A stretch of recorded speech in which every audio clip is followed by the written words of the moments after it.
All right. It's good to be with y'all on this Black Friday. Hope everyone's doing good. We're going to be doing the Shots of Truth Volume 2 release show. And so I want to thank everybody for tuning in, and we'll get the show rolling. If you're ready for the great outdoors, make sure your truck is too.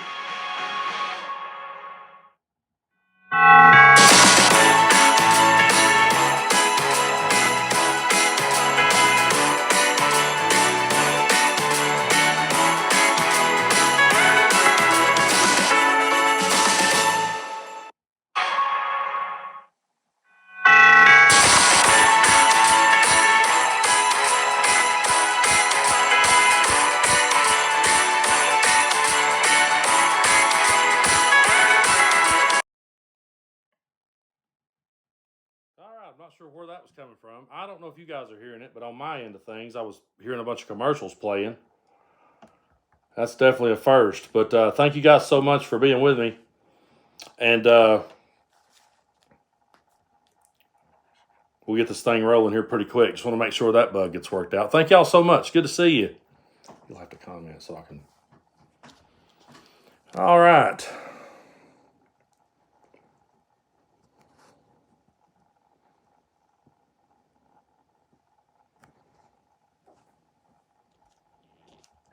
All right, I guess we're ready to go. I don't know if you guys heard that on your end, but on my end, I was suddenly just hearing like commercials playing. I guess it was a Black Friday message, so there we go.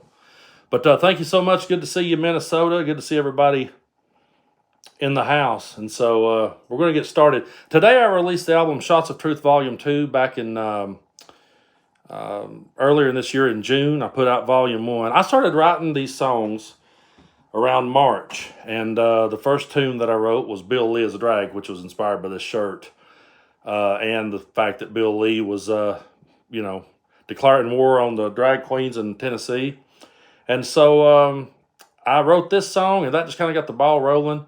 The first album, Shots of Truth Volume 1, ended up having like 32 songs on it. This one, not 32. The first album had 17 songs on it. This second album has 15 songs on it. That makes a grand total of 32 songs this year. So 32 songs written in just a couple of months. And people have asked me so many times, they said, Brando, how do you do it? How do you write these songs so fast? And all I can say is that the Republicans fuck up really fast.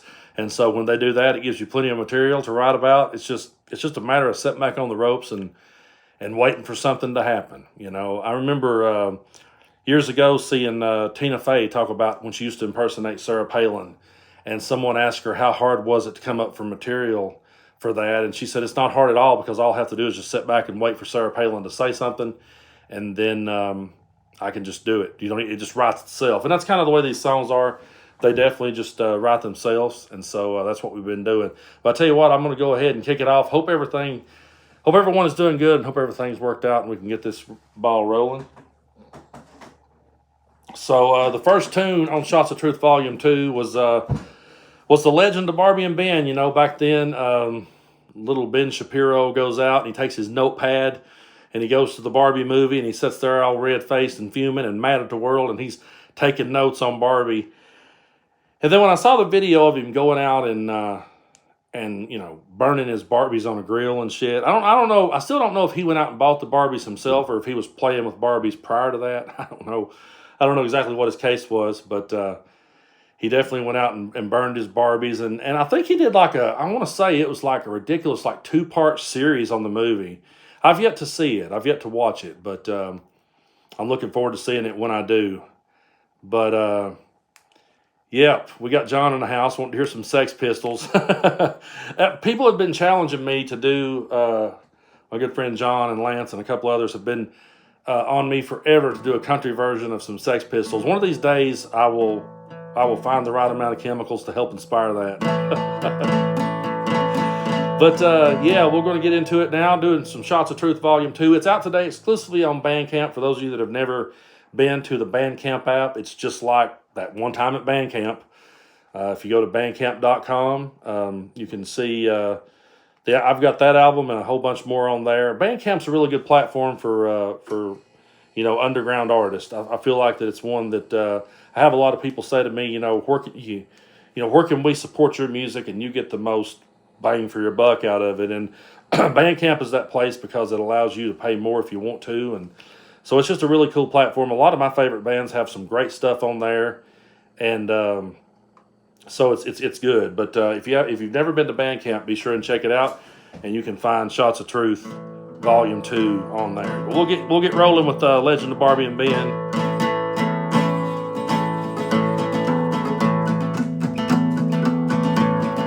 Little Ben grabbed a pen and notepad, headed down to the picture show. Sat there red-faced and white-knuckled, his little head about to explode. Surrounded by those middle-aged mamas, shaking like a leaf and scared to death. What's he to do with all the madness when Lord knows he can't get 'em wet? The radical woke mob, they done crossed the line. Trans Barbie, she drove him out of his mind. He sat there fuming while beating off Ken, and so goes the legend of Barbie and Ben. He's screaming boycott, he's got to get a handle on all of this far-left Chinese propaganda. He's burned all his Barbies throughout the Jeep with Ken, and so goes the legend of Barbie and Ben. And so goes the legend of Barbie and Ben.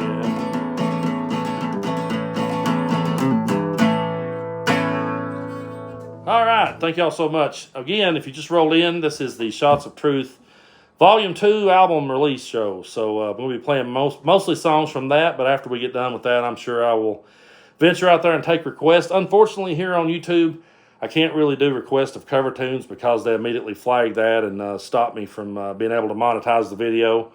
And you would be really surprised at just how fast YouTube can pick up on it. I remember one time I randomly did a obscure Tom T. Hall song in the middle of my set, and they flagged it. Tom T. Hall owns that tune. I'm like, yeah, I know. I wasn't trying to rip off Tom T. Hall.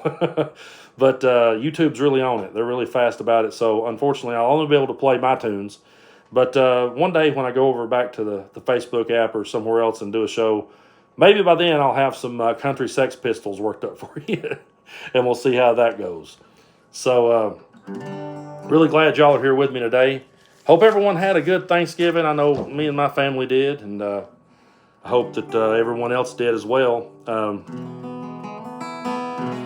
I had both kinds of turkey. We had a good turkey, and I went and got some wild turkey, and so it was a good one. But I also had a really good cigar for those of you that smoke cigars. Man, I had a good one yesterday. It was a Partagas, and I've had one before that, but this one right here might have been the best one. I left it in the humidor just long enough for it to get really good and ripe, and so it was great. But that's right. We're going to play some Tennessee Brando for you, and I really appreciate everyone for tuning in. And hope everybody was able to keep your sanity today during Black Friday. I don't know how many of you camped out last night at Target. Hopefully you didn't do that. But I tell you, there's a lot of people been mad at Target lately. And it's pretty comical. Back earlier this year, they got mad at them when they put out clothes for Pride Month. And then here more recently, they've gotten mad over Pride Nutcrackers. And they've gotten mad over a black Santa in a wheelchair, which is weird because I thought they stopped shopping at Target like 6 months ago, but apparently they still find a reason to get mad. You know what's funny? I mean, I walk past stuff in this part of the world every day that I don't like. I see it all the time. You know what I mean? I live in the Bible Belt here in East Tennessee, and if I go to the flea market, man, I mean, every other booth is Trump memorabilia. Every other booth is it's like a redneck Riviera, you know. And there's a whole lot of stuff I see that I don't want nothing to do with, but I just walk on past it. I don't make a video about it, screaming and ranting at the world. I don't say the people should be shut down, but for whatever reason, sorry to say that a redneck can't walk through Target, but I don't think they actually shop there. They just see something that another conservative sticks in front of their face, like Tucker Carlson or Sean Hannity, sticks it in their face and says, hey, here, get mad at this, and they get all bent out of shape. And so I wrote this tune here. It's the number 2 track on the album. It's called Bubba's Mad at Target. Bubba's mad at Target, says they went and woke, screaming at his phone, crying how they're going broke. He got all butthurt over pride and rainbows. Bubba's mad at Target, says they went woke.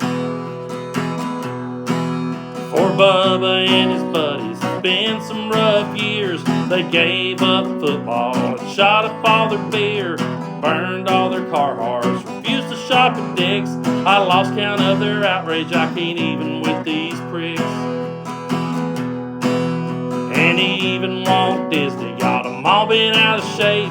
I never knew rednecks loved the Little Mermaid. They hated bro country, said it was for the birds. Cranked up Morgan Wallen when he shouted the N-word. Now Bubba's mad at Target since they went woke. Says he just can't handle having shit shoved down his throat. Why do they always have to cram it in his face? Bubba's mad at Target, never shop there anyway. Yeah, Bubba's mad at Target, never shop there anyway.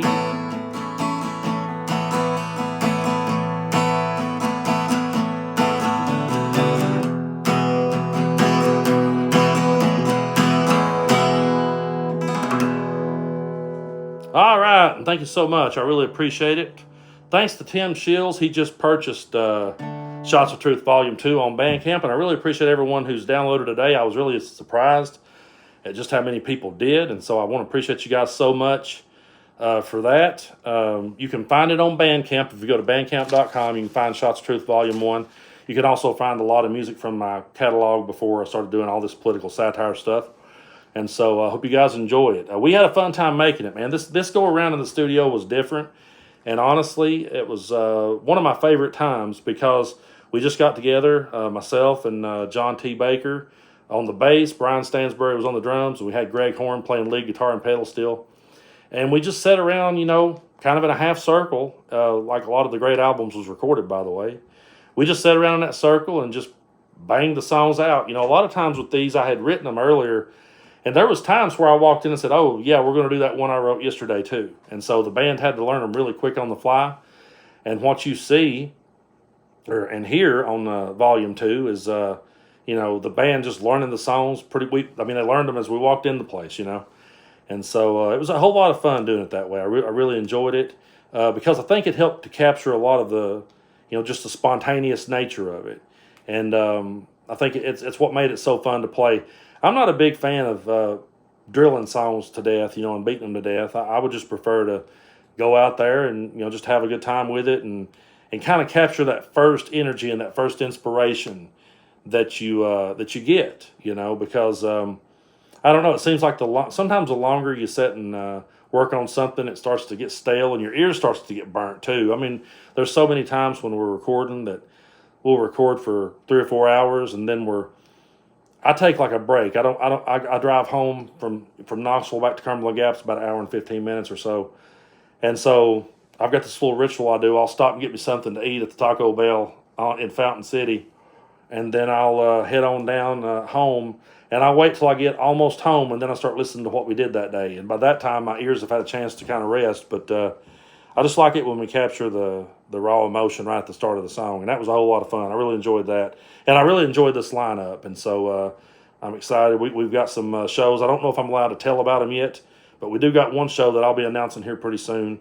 And I'm really excited about that. So we're going to get out there and hit some shows and get out there and play these tunes live. And hopefully you guys can be in this part of the world, in our neck of the woods, and come out and see us.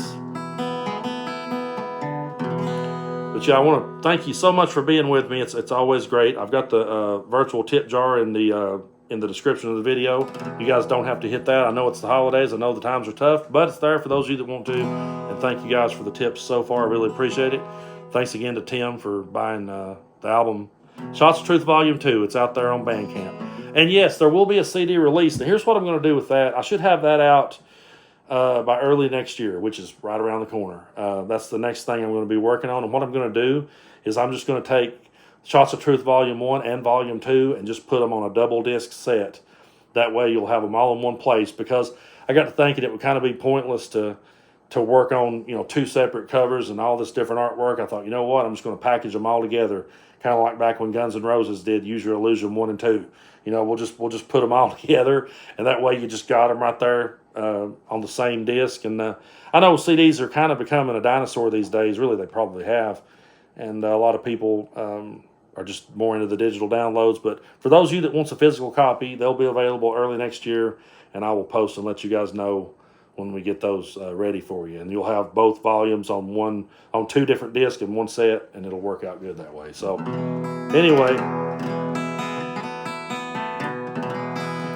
and I do like it. I do like hearing "Let's Go Brando" a whole lot better than I do "Let's Go Brandon." I had a listener, Rita, a good friend of mine. She reached out to me to wish me a happy Thanksgiving, and when she did, she asked me if I would tell the story about what I thought the first time that I ever heard somebody hear "Let's Go Brandon," and the first time I ever heard it, I didn't know what it meant exactly. I was like, "What the hell's Let's Go Brandon?" But then the minute I realized that it was something the right wing came up with, I knew it was going to be childish. I knew it was going to be bullshit, and so that was pretty wild. But then when I realized what it was, when I realized where it actually came from, there was a race car driver, and he's being interviewed, and the crowd at this race is chanting "Fuck Joe Biden," and the announcer says, "I think they're saying let's go Brandon." And what is so weird about that to me is how these guys they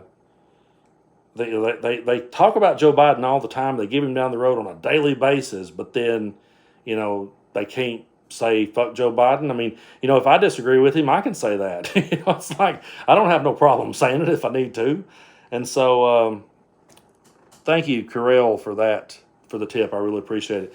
But yeah, I don't have a problem saying that. And so I don't know why that they have to have code words when, hell, they say all the quiet parts out loud now. My argument is, why did they ever need there to be a code word for something they say on a daily basis? And while we're on that topic, I guess I'll go ahead and skip around a little bit. I may not play the album in its entirety, like in order, but we'll just play them as we feel them, see how they go. And since we was on this subject about Let's Go Brandon, I figured I would go ahead and play this tune here. I want to say thanks to Leslie and to Frank for the virtual tip jar. Thank you to Jackie. I really appreciate it so much. You don't have to do that, but I really appreciate it. So just sit back and enjoy the show. And this tune here was inspired. I was driving through town one day, and I just saw this guy driving by with these big flags on his truck. And everywhere I go in this part of the world, people is flying flags. And then I went by like this. There's a Trump store in Gatlinburg, Tennessee. There's a Trump store down there, and they've got like Trump's head on Rambo. They got his head on like a bald eagle. It's just like the most ridiculous shit I ever seen in my life. And I thought, how childish do you have to be? And I got to thinking about the fact that I've never had like a Joe Biden flag. I've never had a Barack Obama flag. I've never had a DNC flag. I never had nothing. I've never really understood the deal with these fuckers and flags. And I caught myself saying that out loud. I was like, what's the deal with these fuckers and flags? And when I did, I just wrote this tune. So here we go.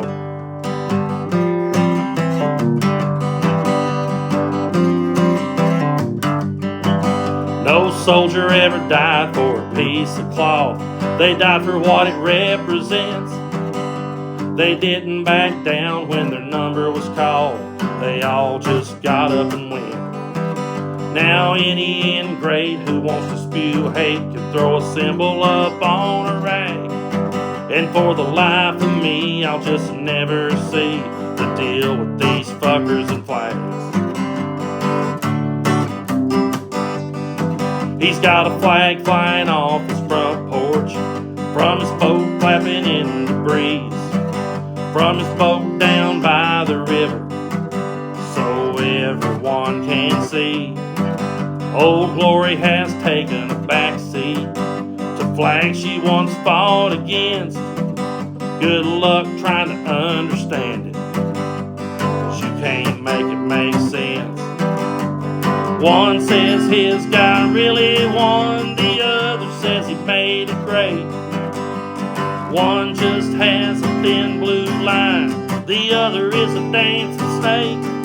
They put his head on a bald eagle, throw out childish insults,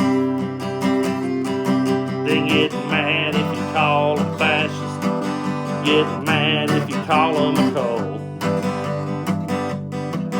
Well, you ask me where are my flags. Well, boys, I'm not 12, and if I got a problem with Brandon, well, I can say fuck him myself. I never worshipped any politician, never felt the need to boast or brag. For the life of me, I'll just never see the deal with these fuckers and flags. What's the deal with you fuckers and flags? What's the deal with you fuckers and flags? Man, what the hell is all of these fucking flags? All right. Well, thank you guys so much, man. I really appreciate you being here with me. Hope everyone is doing good. And hope everyone's having a good time, because we're going to have a good one here tonight. And I hope everyone's ready for it. If anybody has any requests, I will be glad to get them, as long as it's not a cover tune. You know, I'm not allowed to do covers here on YouTube because they don't let me monetize the video if I do. And so, yeah. Oh, man, Jellicoe, Tennessee's in the house. That's awesome. I spent a whole lot of years playing there. For those of you that don't know, a lot of you are just starting to figure this out about me when you see me playing a guitar. I have been playing music for about 25 years. And back in the early 2000s, I went to a little sleepy town in East Tennessee called Jellicoe. And they had a old dive bar there at the time. It was called the Starlight. And we played at it from about 2004 up until about 2010 or 11, somewhere through there. It ended up shutting down. And then we ended up playing at a place called Parrott's Place. So I burned Jellicoe down quite a bit. I definitely left my mark on that town for sure. And whenever I drive back through it, I sometimes joke and say, you know what? I've never really seen ghosts in this world, but when I go to Jellicoe, Tennessee, I see my own. So, yeah. Yeah, it says you're still trying to compute my shows with Jessica White. Yeah, that was an absolute trip. For those of you that missed that story, the last go around, I did do some shows with the Dancing Outlaw, Jessica White, and yeah, that was a real trip, man. I'll tell you one thing: that's not an act. The way you see Jesco that's exactly how he really is. But he was a great dude, and I had a really good time with him. Now, I saw my good buddy John Baker request a tune that I have completely forgot how to play, but and that's a shame because it was really good. John takes part in he's the owner of the Arbor Studio, and he takes part in this thing called Song Poems, where kids at the school, they will sit and write a poem, and then they bring them to the studio, and sometimes they've had like 60 or 70, maybe 100 different poems will come in. And you end up, you have to take the songs and set them to music. Take those lyrics and set them to music. And you're not allowed to change anything. You just have to take the words that some kid put on paper and translate it into a tune. And so I really had a fun time when I did it. One of the tunes that I did was called My Heart. And it actually was, when it was done, I was like, dang, that's really good. And I had a really good time with that. But it also, that whole process and learning how to do that, it actually really helped me to do what it is I'm doing today, because when you're writing these political, satirical tunes, I mean, the stories are happening right then. It's like right there on the money, they're happening, and you really have to stay on top of it and write them really quick, so you can't really take too much time to think about it. And that's what really helped when I did that songwriting song poem project, because it kind of helped get me used to, not thinking about it, not overthinking it, just going in there and writing it. So you just grab your guitar and you hit a chord, and whatever chord you hit, you're in it, and you just roll with it. And so, yeah, I really had a good time with that. So hopefully, love to do that again soon.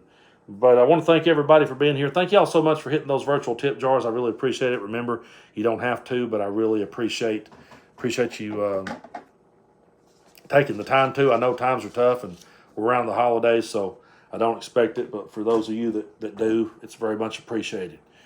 So moving right along here, I'm going to do you one that ended up becoming a favorite. And I always get a lot of requests for this one. And so we'll do this one because I tell you what, one thing about the right wing, their boogeyman is Hunter Biden. And anytime you get into an argument with them, they're going to immediately go to Hunter as their scapegoat and blame everything on him. And the funny part is, the part that I can't really get through to a lot of them is this. Those of us over here on the left, we really don't care as much as they think we do. And we're of the nature that, if Hunter Biden broke the law, then, punish him for it. We don't care. I mean, that's because we don't worship Hunter Biden. We don't worship Joe. That's not the kind of people we are. So if he broke the law, throw the book at him. We don't care. It's like, but they do, and that's always what they go to when you get into an argument. I bet every day now, these days, I got 10 or 15 dudes a day in my inbox telling me that I'm a commie and a Marxist and a socialist and all this shit. And they'll always chime in with, what about Hunter Biden? And so I ended up writing this tune and called it a hard on for Hunter, because I really do believe Marjorie Taylor Greene's got one for him, literally. Marjorie's got a hard on for Hunter. She talks about him all the time. Shows off his dick pics to Congress. They drive her out of her mind. She tries like hell to suppress it. She tries like hell to project. She's got a hard on for Hunter. At least that's what we suspect. Junior's got a hard on for Hunter. He always hands him the blame for all of his dirty dealings and the time he misplaced his cocaine. He thinks that we all can't see it, the little twinkle he gets in his eye. He's got a hard on for Hunter. I don't think we have to ask why. With all the world's problems, getting back on our feet, breaking our backs just to make ends meet. They just can't help it. They just can't stop demanding to see Hunter's laptop. Right wing has a hard on for Hunter. He's there to divide and distract. Truth won't get in the way of their stories. They won't be bothered with facts. They all wish that they could have partied like he did back in his day. He's got a hard on for Hunter, and the truth is they just couldn't hang. Yeah, the truth is they just couldn't hang. All right, that was hard on for Hunter. And for those of you that just tuned in, that one is available on Shots of Truth, Volume 2. And that one's out today. It's exclusively on Bandcamp at this point. After it's on there for a couple of weeks, I will release it on Spotify, iTunes, Google, Amazon, wherever it is you get your music. I'll definitely be putting it out there later on. But right now, I just wanted it to circulate for a little while on Bandcamp because it's just a great app to let your music get out there on.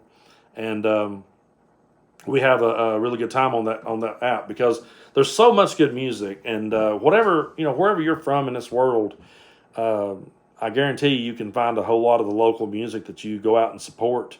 You can find it on Bandcamp because it's where a lot of people put their stuff, and there's even a lot of more underground artists that maybe they're a little higher up on the totem pole, but they will have exclusive releases on Bandcamp only. I know guys like Jason Isbell and different people uses it. And there's stuff on there that you can't find nowhere else. So if you've never been, go to bandcamp.com, and that's just like that one time at Bandcamp. And if you go there, you can find Shots of Truth, Volume 2. And I really want to appreciate everyone who's downloaded it so far. I think 2 people have downloaded it already just since we've been sitting here. So thank you guys so much for that, and thank you guys so much for hitting the virtual tip jar. But moving right along, one thing I do need to plug for sure before we get too deep in the weeds here. Today on Black Friday, we're doing a sale on TennesseeBrando.com. If you'll go to TennesseeBrando.com right now, everything in the store is 15% off. And all you have to do is enter in the promo code Brando15. Just think Brando 15% off, and you got it. So go there, type in the promo code Brando15. You'll get 15% off any item in the store. And one thing, I'm not exactly sure who it was that requested this, but there was a video I did recently where I was just talking about how the right wing loves to gaslight us. I was talking about that, and I said that I refuse to be gaslit.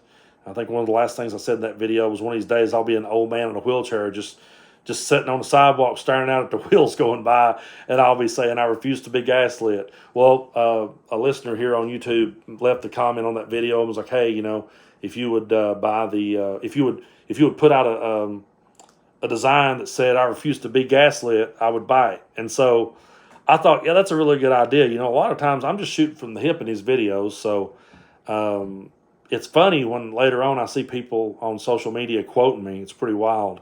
I'll look and see something I've said, and there'll be like my name in quotation marks that Tennessee Brando said that, and I'm like, wow, people was listening. But we went ahead and got that design out there for you, so it's in the merch store now. That's TennesseeBrando.com. If you go there, every item right now is 15% off. That sale will run through Saturday at midnight. Then we're going to take a short pause for the calls, and we'll be back with another sale on Cyber Monday. So there'll be a lot of stuff coming up your way. So be sure to keep your eyes out for that. If you've not been over to the store yet, go check it out, because that sale will end here Saturday at midnight. So and I did see Dolly at the halftime show.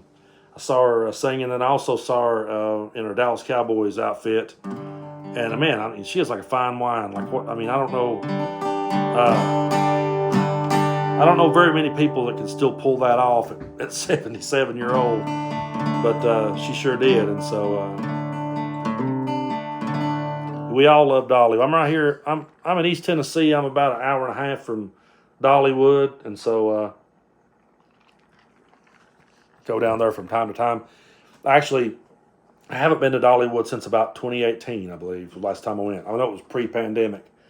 I went down there, and that's when I realized how old I am, because back when I was younger, me and my family would go, and I wouldn't leave until I'd rode every ride in the theme park. And then I got older, and I went back like when I was 38-year-old, and I'm standing there, and I'm like, damn. The line, there would be a sign that said it was, from this point, the wait is like an hour. And thank you to whoever just bought Shots of Truth Volume 2. Thank you for that. But I looked up and I was like, yeah, man, I'm not going to sit here and wait an hour to ride a 2-minute ride. And that's when I realized I was getting older. so yeah. But thanks. I just got the notification someone else downloaded the album. So thank you very much for that. Really appreciate all of you for being here. And we'll do a tune right now. Now, this one here was back earlier this year. When they had the boat brawl down in Alabama. And I remember seeing clips from that, and I remember thinking, how in the world can I write a song about this? And then a buddy of mine sent me a message. He said, Brando, if you don't write a song about this boat brawl, they need to revoke your songwriter's license. And so I was like, yeah, I believe you're right. And so, again, these songs write themselves. If you just sit back and watch, they pretty much write themselves. And so here we go. This was called Float Around and Find Out. And thank you so much, Cindy, for the tip. I really appreciate that. Thank you. They went down to Montgomery, tried to park the boat, got told they had to move, and it fragile, there he goes. They were itching for the chance to live out Alden's battle cry. Then they floated around and found out when they jumped on the wrong guy. A whole lot of good people were just fed up with the hate. That shit may have flew way back in 68. So if you're feeling froggy and decide to run that mountain, remember when you do, you'll float around and find out. The little alphas watched in horror all around the internet, cringing at the chair shot up beside that bitch's head.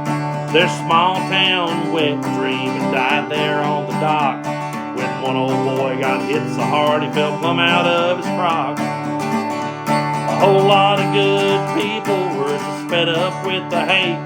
Well, that shit may have flew way back in '68. So if you're feeling froggy and decide to run that mound, remember when you do, you'll float around and find out. Remember when you do, you'll float around and find out.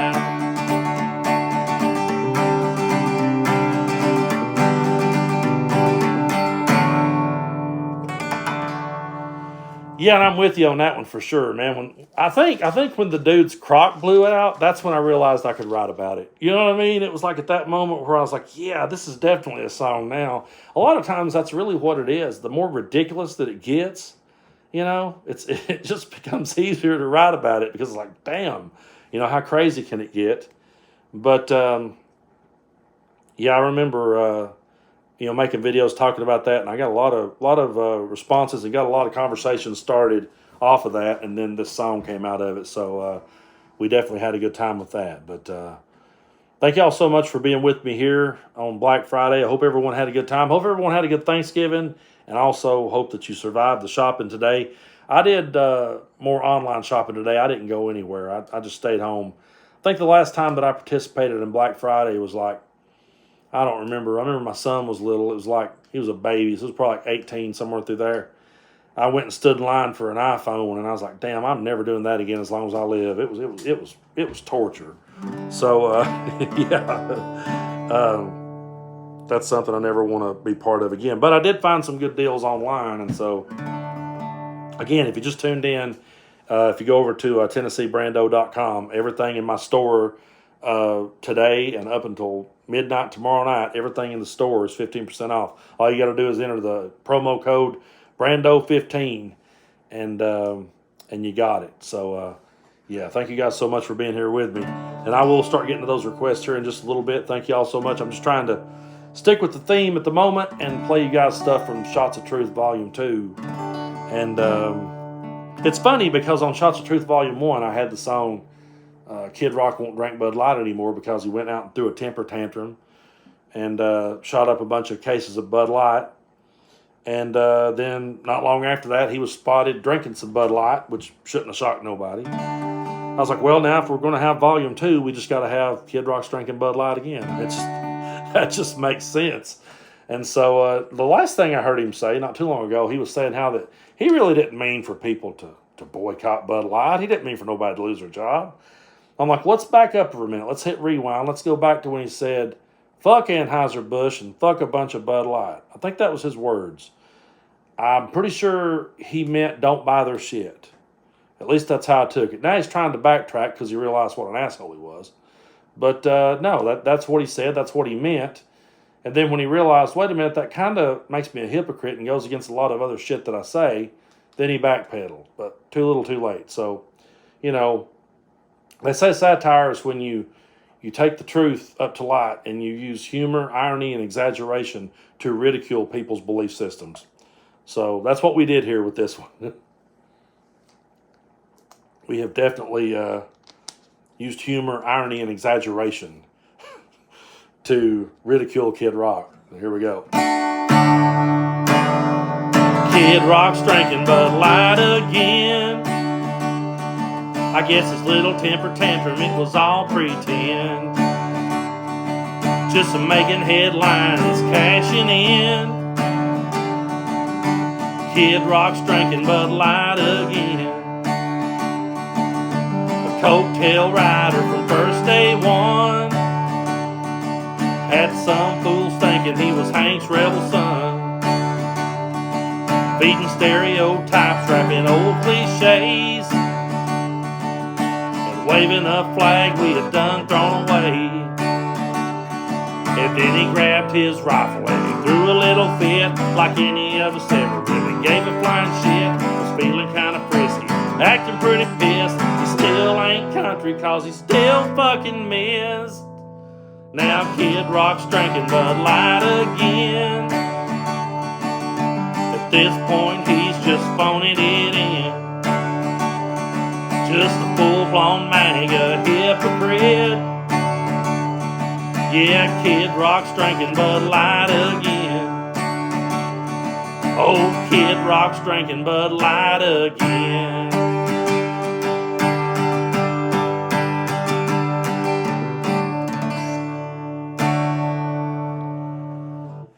All right, well, thank y'all so much. That was Kid Rock's drinking Bud Light again from the new album Shots of Truth Volume 2. And the reason we're doing this show today is because it was released today on Bandcamp. And I got a funny story for you guys. This is embarrassing to admit, but it's true. I meant to make the album go live last night at midnight. And then one thing led to another and I forgot about it. So today I'm sitting there going, okay, what can I do to, be productive before the show starts? And I put out a post about the merchandise being 50 or 15% off in the store. I put out a post about that. I put out a post about the new design, everything like that. And then I sat there for a minute and it was going on 12 o'clock and I went, wait a minute, you didn't release the album. And that's the whole point of today. So I rushed to Bandcamp real quick and switched it from private to public. But I was sitting there and I remember thinking at one point, I was like, well, ain't nobody downloaded it yet. And then I was like, yeah, now I figured out why. But yeah, thank you so much, Jim. I really appreciate you. Thanks for the tip. Yeah, I was like, damn, I almost forgot the single most important thing that we've been building toward this entire time. The whole reason I'm doing the show is to play the album for you. So I almost just screwed around and forgot to release it. But there's a whole lot to remember these days, and I tell you. There's so much to remember to do, and then you've got so much shit to react to. And yeah. And just for those of you that don't know, I'm not going to address the trolls tonight, but we do have a moderator. So if you see an asshole pop up and disappear really quick, that's why. But yeah, I wrote this song, and the original title was called Indicted Again.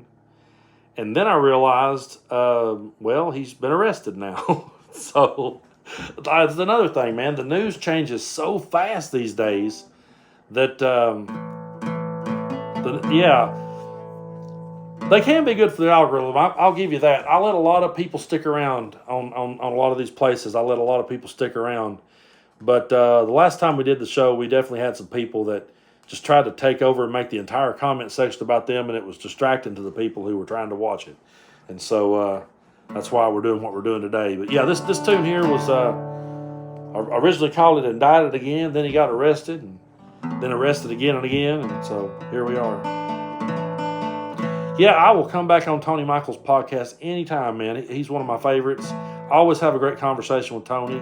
I also always have great conversations with Patty Vasquez. Out of Chicago, have good conversations with her. So yeah, I'll definitely be back on there sometime. But anyway, I was actually kind of, just thinking about how could I write this tune. At first I thought about writing it kind of up tempo and like a boogie, and then I thought, no, it'd just kind of be funny if I just did it like a sad country waltz. So we may have to write one called Re-Indicted. That may be what we have to do next. Arrested again. Now the cult's crying MAGA tears. They got all but hurt over beer. And now all of this. He told you the game was rigged, but he didn't have no evidence. Now Jack Smith made him his bitch. Arrested again. He told you when things were bad, he'd call it fake news. He said cheating Uncle Sam was the smart thing to do. So why do you act surprised when we point out all the lies, while he and my pillow guy ripped your very last dime? Arrested again. I hate to be the one to say y'all really got played by a grifting con man,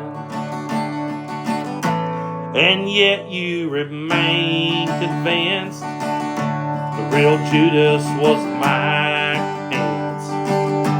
Why don't you have some common sense? Arrested again.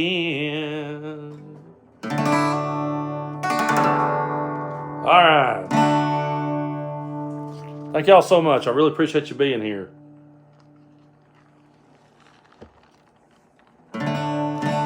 Speaking of the My Pillow guy, this was one of my favorite songs that we recorded on the album because we literally just cranked it out in one take. It was like I think it's the only time the band played it.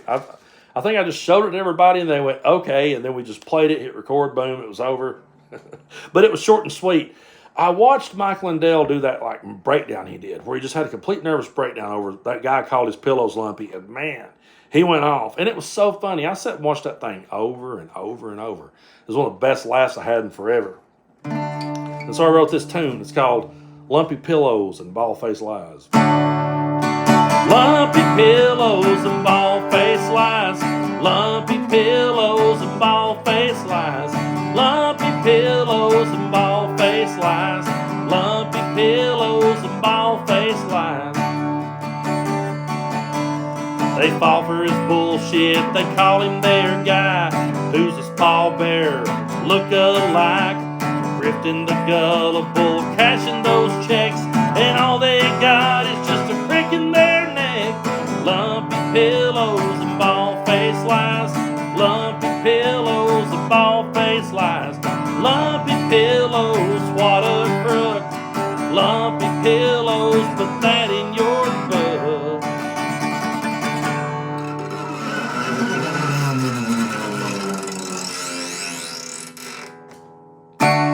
All right. Thank y'all so much. I tell you what really inspired that tune. One of my favorite songwriters of all time is a guy named Rocky Erickson. He was in a band called the 13th Floor Elevators. I absolutely love them. Rocky's a hero of mine. And he had a song called I Walked with a Zombie, where the only thing he said through the entire song was, I walked with a zombie. And I thought, yeah, one of these days I'm going to write a song that just has one line in it. I got to thinking about old Mike Lindell, and I thought, you know what? If he ever heard this song, what would really drive him nuts is that he would hear me just keep saying lumpy pillows over and over. So I figure, if we ever do if we ever play this tune live, man, we can get the crowd going. We can turn that thing into Freebird and just sit there for like 15 minutes just saying lumpy pillows as loud as we can. It's so fun, honest to God, it's so fun to like turn these songs around on these people because they're such bullies, they're such pricks, and it's just great to turn it back and give it back to them, really. A lot of people say, why don't you ever write one about the left? Well, because it's just so much more fun to laugh at Mike Lindell. I do want to apologize to the great Paul Bearer, the Undertaker's manager on wrestling. I compared the two, and that was really an insult to Paul Bearer, so I'm sorry about that. But anyway, hope everyone's having a good time here. Welcome to the show. A lot of people are still rolling in, and so I really appreciate you for being here. I started doing these shows here at the kitchen table. Originally, I started doing them back in the pandemic, when everything closed down. All of a sudden, all the gigs had dried up, and was trying to find new ways to get creative. And all of a sudden, I saw my fellow musicians, playing and singing into their phone, and I was like, "What the hell?" And it took a while to get used to because it's a different connection. You don't have the cheers at the end. You have comments at the end. You have smiley faces at the end. Sometimes you have middle fingers at the end, which is kind of the same way in front of a live crowd. But still, it took a little while to get used to it. And if I'm not responding to every comment I see, I'm not doing it on purpose. It's just that while I'm singing, I can't look at the screen and read because that is when I will forget the words. I did it during the last show. I forgot the words to a tune I've been singing, wrote it back in 2008, and I forgot the words to it because I started reading the comment and lost my place. So if I look away during the singing, it's not that I'm ignoring you. I'm just trying to keep my head on straight and remember where it is I'm going in the tune. But we started doing these and had a good time with it. And started, doing I called it Live at the Kitchen Table because that's where I'm sitting. Funny story, this is the same kitchen table. This is the first kitchen table my mom and dad ever bought when I came home from the hospital and they moved into the place they was living. They bought this table. And there's literally a picture of me sitting at it probably less than a year old. I'm sitting at this table, so it's been in the family for years, and we just never changed it. So here it is. But then I started doing the social and political commentary, and one thing led to another, and now we're here on YouTube doing it. And I really appreciate you guys for being here with me, man. It's a whole lot of fun. So thank you guys for being here and being part of the show. I'm reading the comments on my laptop and here on the screen, trying to catch them all and do my best to respond and talk with you guys and hang out for a while. Again, I hope everyone had a happy Thanksgiving. Hope you guys survived Black Friday, and I hope as we go towards Christmas, everybody has a good one. Now, I did go to Nashville recently. I went down there and spent a day or two. I watched Jason Isbell at the Ryman Auditorium. That's one of the best shows I've ever seen in my life. And I've seen Isbell twice before that. But man, third time was the charm, man. Not that he was ever bad at all, but good Lord. That Ryman show, he just absolutely ripped it. When he did Decoration Day by the Truckers that he used to be part of, he used to be in the Drive-By Trucker Band, and he did Decoration Day and just melted our faces. It was amazing. But while I was down there, I went down to the Strip, and which is like Pigeon Forge on acid. And I was like, you know what? I'm never going back there again. I mean, I went down there, well, to go to the show first of all, and then also I wanted to go to Garth Brooks's bar just so I could drink a beer and say hey. But it wasn't open yet. Actually, I think it's opening this weekend. Maybe I may be wrong about that, but I think it opened like really recent. So anyway, if I ever go back, it's only going to be to go down there and have a beer in his bar because, years ago, back when I was younger, I remember Garth Brooks' first album came out, and I bought it on cassette. Probably the first 2 or 3 albums he made, me and my family bought them on cassettes back then and liked it. And I think if most people would be honest, even the people giving Garth Brooks a hard time these days, I believe if most country music fans was honest about it, they would admit, yeah, we all bought those first couple albums. Well, then years later, he kind of started going more poppy and more sappy with it, and he did the whole Chris Gaines thing, and he kind of lost me, and just really wasn't my cup of tea. And then a lot of the stuff that he ushered in, not necessarily that it was his fault, but it's just like everybody that came after him tried so hard to be Garth Brooks that you had years there where everybody tried to imitate him and it all sounded the same. And so I just got further and further away from Garth Brooks. And then here recently, when we had the whole Bud Light debate and all that bullshit, and you had Kid Rock and Travis Tritt and, John Rich from Big and Rich all saying they was never going to sell Bud Light in their bars or have them on their tour rider or all this shit. I just remember Garth came out and was like, hey, I am going to be selling Bud Light at my bar. I want my bar to be all-inclusive. I want people to show up and feel welcome, and it's welcoming everybody, And he's like, if people can't understand that and can't agree with it, then go somewhere else. If you're going to be an asshole, just go somewhere else. And I thought that was fair. I was like, I didn't really see what the big deal was. And then so many people just kept coming down on his head like it was the worst thing he ever said. And I was like, I could actually think of worse things that this dude said. I mean, this is one of the more reasonable things that I've heard him say. And, over the years, I saw him doing a whole lot of work with Jimmy and Rosalind Carter, who passed away just recently. I really was really saddened to hear about the passing of Rosalind. But, he was out there doing work for them and helping, build houses and things. And I thought, you know what, I might not like a lot of his pop country stuff. But I appreciate him for doing that, I do. I appreciate him for doing that, and I appreciate what he said.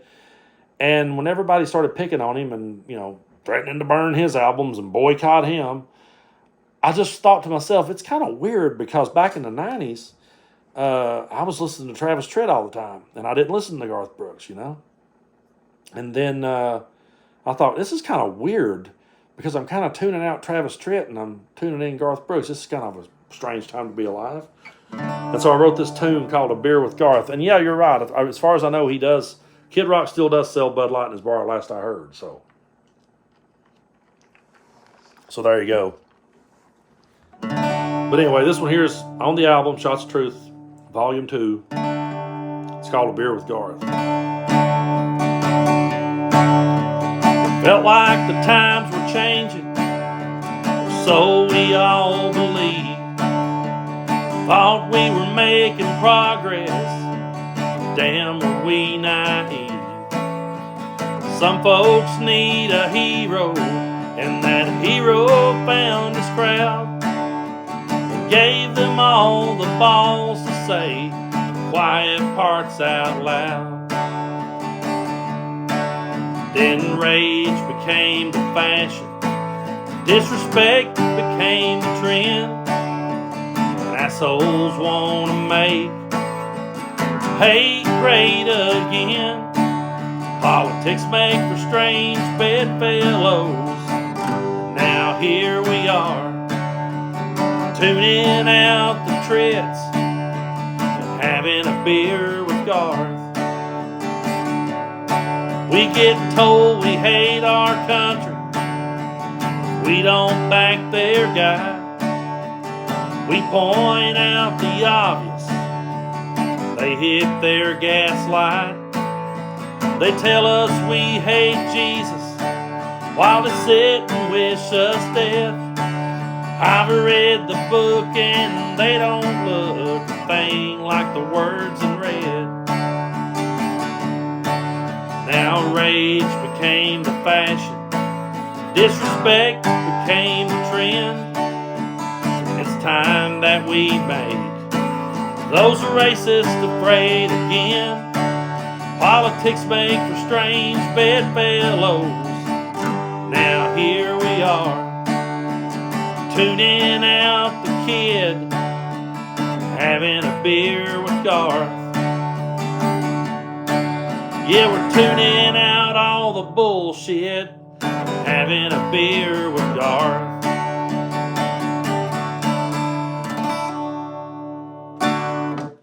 All right, thank you so much. I really appreciate it. It's been a good time here. We're going to go for a while longer. You know, these shows, they go by so fast for me. It's pretty wild because of just how fast they roll by. You know, sometimes you'll get out playing a show and you'll play your songs, and then you look down at your phone and you go, damn, you know, I ain't even been playing 20 minutes. But here we're closing in on an hour. It's been fun every step of the way. And so thank you guys again so much for being part of this with me. I hope you guys are having a good time. I want to break away from a lot of the political satire for a minute and play a more serious natured tune. I released this one as a single back a couple of months ago, and then I put it on the album Shots of Truth Volume 2. But originally, it was on an album that I put out back in 2018 called Forgotten Appalachia. And if you look up Brandon Fulson, that's Brandon Fulson. If you'll look that up on Spotify, iTunes, and all those places, you'll find the album Forgotten Appalachia. And when we originally recorded this tune, I had the album done. It was finished, and I was ready to start, you know, mixing it and mastering it and getting it out there. And the drummer I was playing it with at the time, he went on vacation. He was going to be gone for like 2 weeks. And I just kept saying to myself, I thought, man, this album's missing something. You know, there's something about it. I don't know what it is, but it's just missing something. It needs something different. And I got to thinking about the fact that, you know, I had written a whole lot of songs about the drugs in my part of the world and how that they've affected people, but I hadn't really written a song about someone who had survived it, you know, who had lived to tell the tale, so to speak. And I got to thinking, that's what I need to do. And at the time, a friend of mine had just got clean and had been clean for a while. And I saw her make a post on Facebook where, you know, she had someone had found out that she was still smoking some reefer here and there. And that's the only thing she was doing. She hadn't drank alcohol. She hadn't done none of the hard stuff in forever, but she was just, I guess, doing the old wake and bake. And so she made the comment like, you know, it could be worse. You know, I don't really consider that's falling off the wagon. I'm trying my best. And I just watched the people talking to her in the comment section and her going back and forth with them. And I just wrote this tune. And at the time, I had borrowed a baritone guitar off my good buddy John Baker. I'd borrowed that guitar, and I reached and grabbed it and just wrote this tune on it really quick. And then I was like, damn, it's got to go on the album, but the drummer's out of town. So we went back to the studio, and me and John just laid it down with that baritone electric. I played it, and John took a electric guitar and played some slide guitar and done some volume swells on it. It came out really good, and I loved it. But then over the years, you know, I wanted to work it up with the band and play it with drums and play it with bass, and that's what we ended up doing on Shots of Truth Volume 2. So you can go back on Forgotten Appalachia. It's under Brandon Fulson, Fulson. You can go back there and check out that version, and then you can see how the song evolved and made its way onto this album here. So So this is it. This is the Hillbilly Angel for you.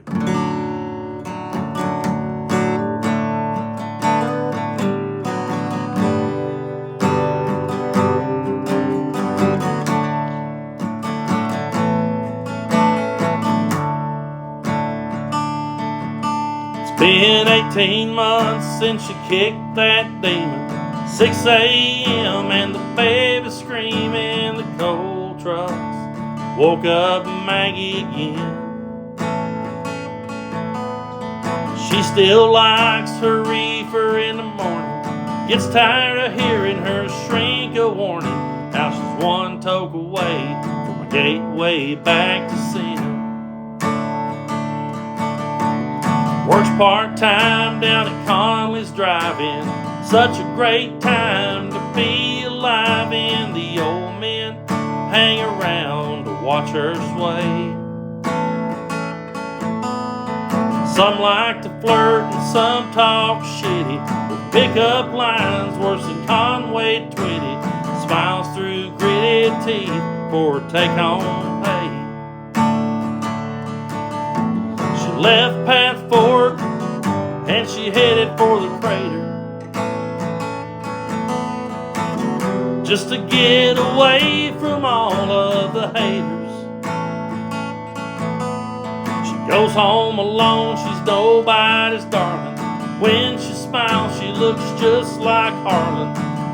Who'd have thought she'd ever live to tell? She's a hillbilly angel on a mountain that's blown to hell.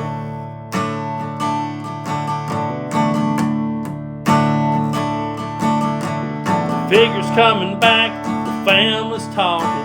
Some try to say she's out street walking. She's out on the porch, taking selfies on Instagram. Her ex-old man's out causing a riot. Heard he's back on that Jenny Crank diet. Looks back and can't believe she ever gave a damn. Now mama says, girl, you really need Jesus. She's too busy crushing on Norman Reedus. Besides, she can't go out on a Sunday night. Gets lost in her songs every time she hears them. Caught up in the groove and addicted to the lyrics. If anyone asks, tell them she's doing alright.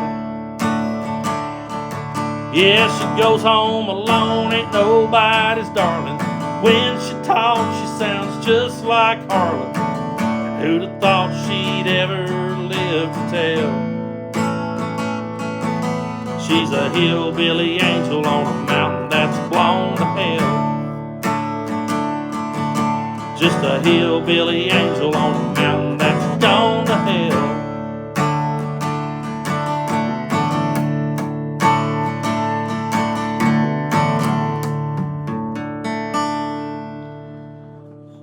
All right, thank you guys so much. That was Hillbilly Angel, and thank you all so much for tuning in and being with me on this Friday night. I hope everyone has had a good holiday, and hope everyone is doing good. Hope you didn't go broke today on Black Friday. I found some good deals, but I didn't go completely broke, so that was good news. But again, thank you guys so much for being here with me at the table, and we'll do y'all a couple of more tunes. We'll hang in here for a little while longer. I want to say thanks to Carell for the tip. I really appreciate it. Or Carol, I hope I'm saying that right. But thank you so much for that. Really appreciate all of you.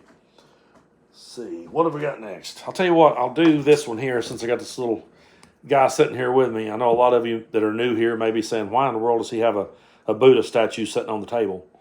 Well, back years ago, I believe it was 2017, I was hanging out with a good friend of mine, and we were sitting out in the backyard, had a little campfire built, and we was partaking in some really good herb. And some really good things we had going. And so we sat out there and watched the fire for a little while, and it started getting cold, and we decided to walk back in the house. And when we walked back in and I sat down on the side of the bed, this little Buddha here was sitting on the dresser.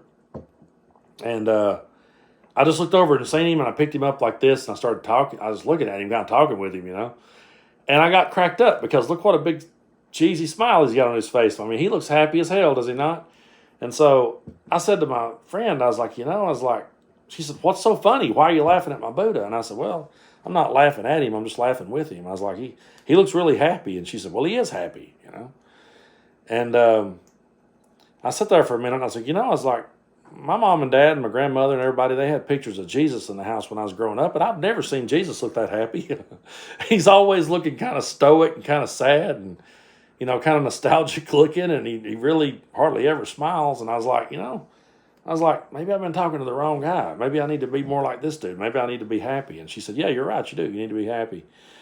So the next morning, when I got up and got ready to leave, my friend handed me this Buddha, and she said, here, I want you to take this with you. Now, she'd had this thing for a long time, and I was like, oh, no. I was like, I don't want to take your Buddha. I said, you've had that for a long time, and, I don't want to take it from you. And she said, no. She said, I think you need it more than me.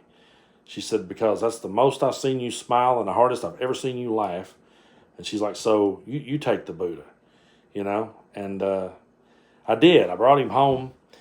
And then that kind of inspired me to start reading Buddhism again. I hadn't studied it since high school.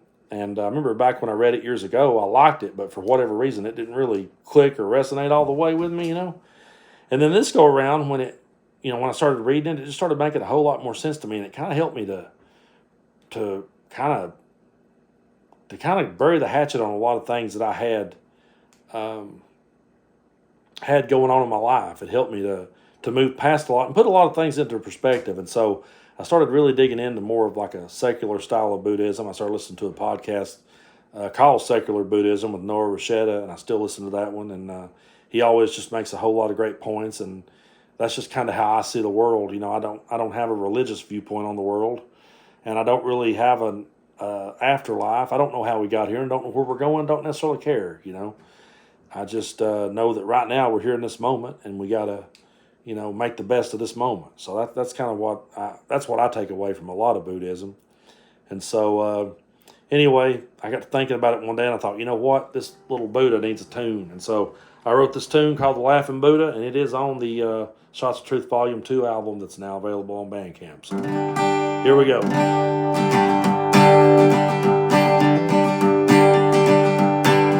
Buddha sat on her dresser with a Jimmy Carter smile. She said, rub his belly for good luck. You're gonna need it for a while. And come to think what I've seen Buddha, he's got a glassy-eyed grin. Unlike the guy from my raising, he was always dying for sin. Now Jesus sat on the mantle, he had such a stoic face. He looked miserable above the altar, was strung out at Grandma's place. And even knocking on my door, he had a sad look in his eye. It kind of got me thinking maybe I've been talking to the wrong guy. Well, I've done unto others, they nearly done me in. Turned the other cheek and they tried to cave it in. And I laid down my life for people who would not go a mile for me. So Jesus, if you're listening, I hope somehow you see I can't carry the cross no longer. I can't live with nail scarred hands, and I can't die for people who don't care to understand. And it is not my place to carry guilt and shame. I gotta be the laughing Buddha before I go insane. I'm no preacher, I'm no teacher, I don't have the answers yet. I'm not a savior, I'm no healer, I'm just a poet with a pen. I ain't gonna let them string me up just to serve as their own bait. So when they ask you how they lost control, you can tell them that I'm awake. And I've done unto others, they nearly done me in. I turned the other cheek and they tried to cave it in. I laid down my life for people who will not go a mile for me. Jesus, if you're listening, I hope somehow you see I can't carry the cross no longer. I can't live with nail-scarred hands. I can't die for people who don't care to understand. And it is not my place to bear the sword in vain. I gotta be the laughing Buddha before I go insane. I better be the laughing Buddha or I just might go insane.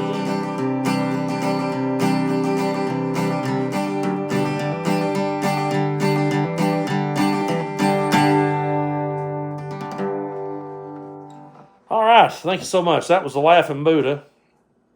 And thank you guys so much for being here with me. Hope everyone's having a great time here at the table. We're playing songs tonight off the album Shots of Truth Volume 2, and I really appreciate you guys for hanging in here and being with me. And again, hope everyone's had a good holiday. Hope y'all didn't eat too much or go broke. But yeah, I'll tell you what, we'll keep the ball rolling here. And do this tune here for you. Now, I wrote this tune years ago, and I actually wrote Laughing Buddha years ago too, but wrote this tune here years ago, and I put it out on a bluegrass album. Again, if you're new to my music, a lot of it's under Brandon Fulson. It's Brandon Fulson, and I put out a lot of music on there. One album I made was called Poa Pratensis. Now, some of you may be saying, what in the hell is Poa Pratensis? Well, it is a scientific name for the grass that grows in Kentucky that looks blue. I was listening to a podcast one day, and it was one of those little useless information podcasts, like that just lasts like 5 minutes, you know. And it was just telling where random things came from. I remember one episode was about like where Dr. Pepper originated and stuff like that. And it was just something you could kind of listen to on your lunch break at work, you know, and just sit around and come back in and go, hey, I figured out where Dr. Pepper came from, you know, whatever. So I was sitting around one day, and it said the name of this episode was Kentucky Bluegrass. Well, I thought it was talking about the music, you know, Bill Monroe, Jimmy Martin, Flatt and Scruggs. That's what I thought it was talking about. But when I listened to the episode, it was actually talking about the bluegrass that grows in Kentucky that looks blue.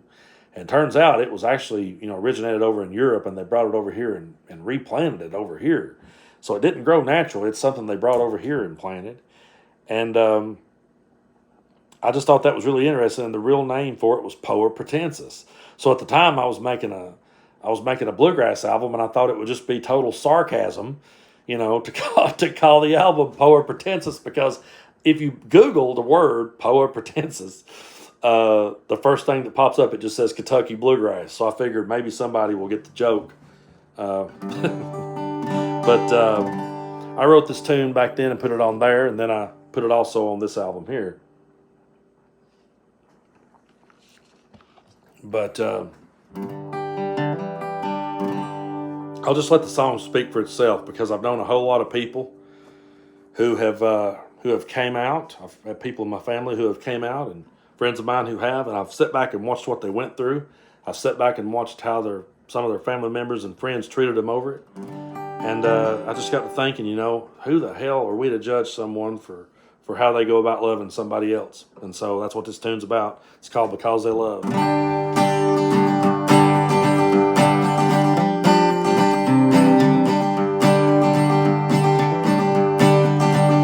She was raised back in the holler where the hills were high and the grass was blue.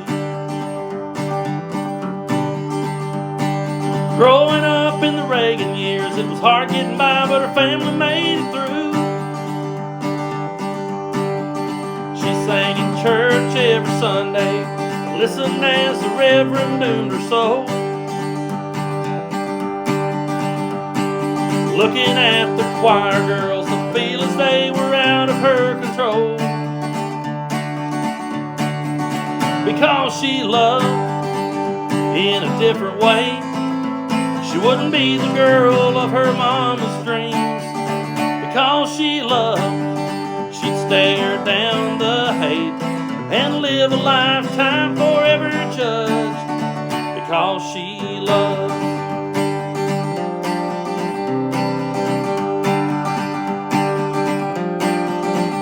Met a girl from West Virginia, different notch, same old Bible bell. The spark was there, they lit the fire, and finally open up and be themselves. They faced all the hate mail, people cherry picking ancient books. and drawing stares for holding hands. People who can kill them with their looks, because they love in a different way. They wouldn't be the girls of their mama's dreams, because they love. They'd stare down the hate and live a lifetime forever just because they love.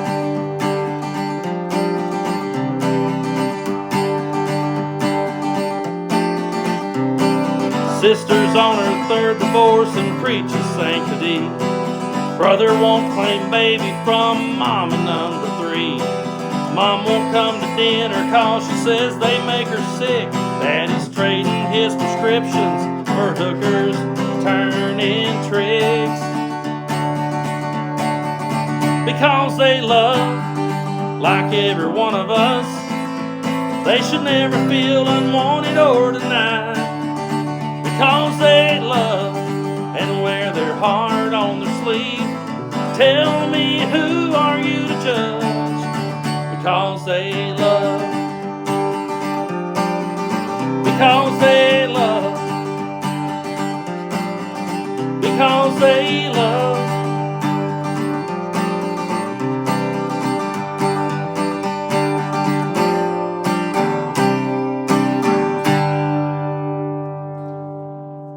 All right, thank you very much. I remember one time I had a buddy of mine was like, damn, man, you like really went for the throat in that bridge. And I did, because, I remember a friend of mine was telling me about the way that their family was reacting to him coming out and everything. And I was like, man, your family is some of the most fucked up people I ever met in my life. Like, who are they to judge anybody? And I just started thinking about all the arguments I've had with people over the years. I remember one time talking to somebody and they was like, oh, it'll ruin the sanctity of marriage. And I was like, you've been married 5 times, like, who the hell are you to say anything? I've been married twice myself. It's like, how could I ever say to anybody that, that they can't love like the rest of us? So anyway, I kind of went for old daddy's throat and called him out for trading these pills for hookers. But thanks so much, Jeff, for the tip, and thank you guys so much for those of you that have been hitting the virtual tip jar. I always want to remind you guys that you don't have to. It's not necessary, but I really appreciate it when you do. Definitely helps out during these times. I know times are hard, so if you don't have it, don't feel bad a bit. Just sit back and enjoy the show. I'm going to be here for a little while longer with you tonight, and I'm going to start trying to do these shows at least twice a month. That's what I've been doing here lately, maybe every other week, something like that. So we'll be back again soon in December, and we'll do another one. We'll probably do one a little closer to Christmas, and may do a New Year's show or whatever hits us to do next. And so, it'll be a lot of fun. It's always fun sitting here and talking with everybody and playing the songs and everything.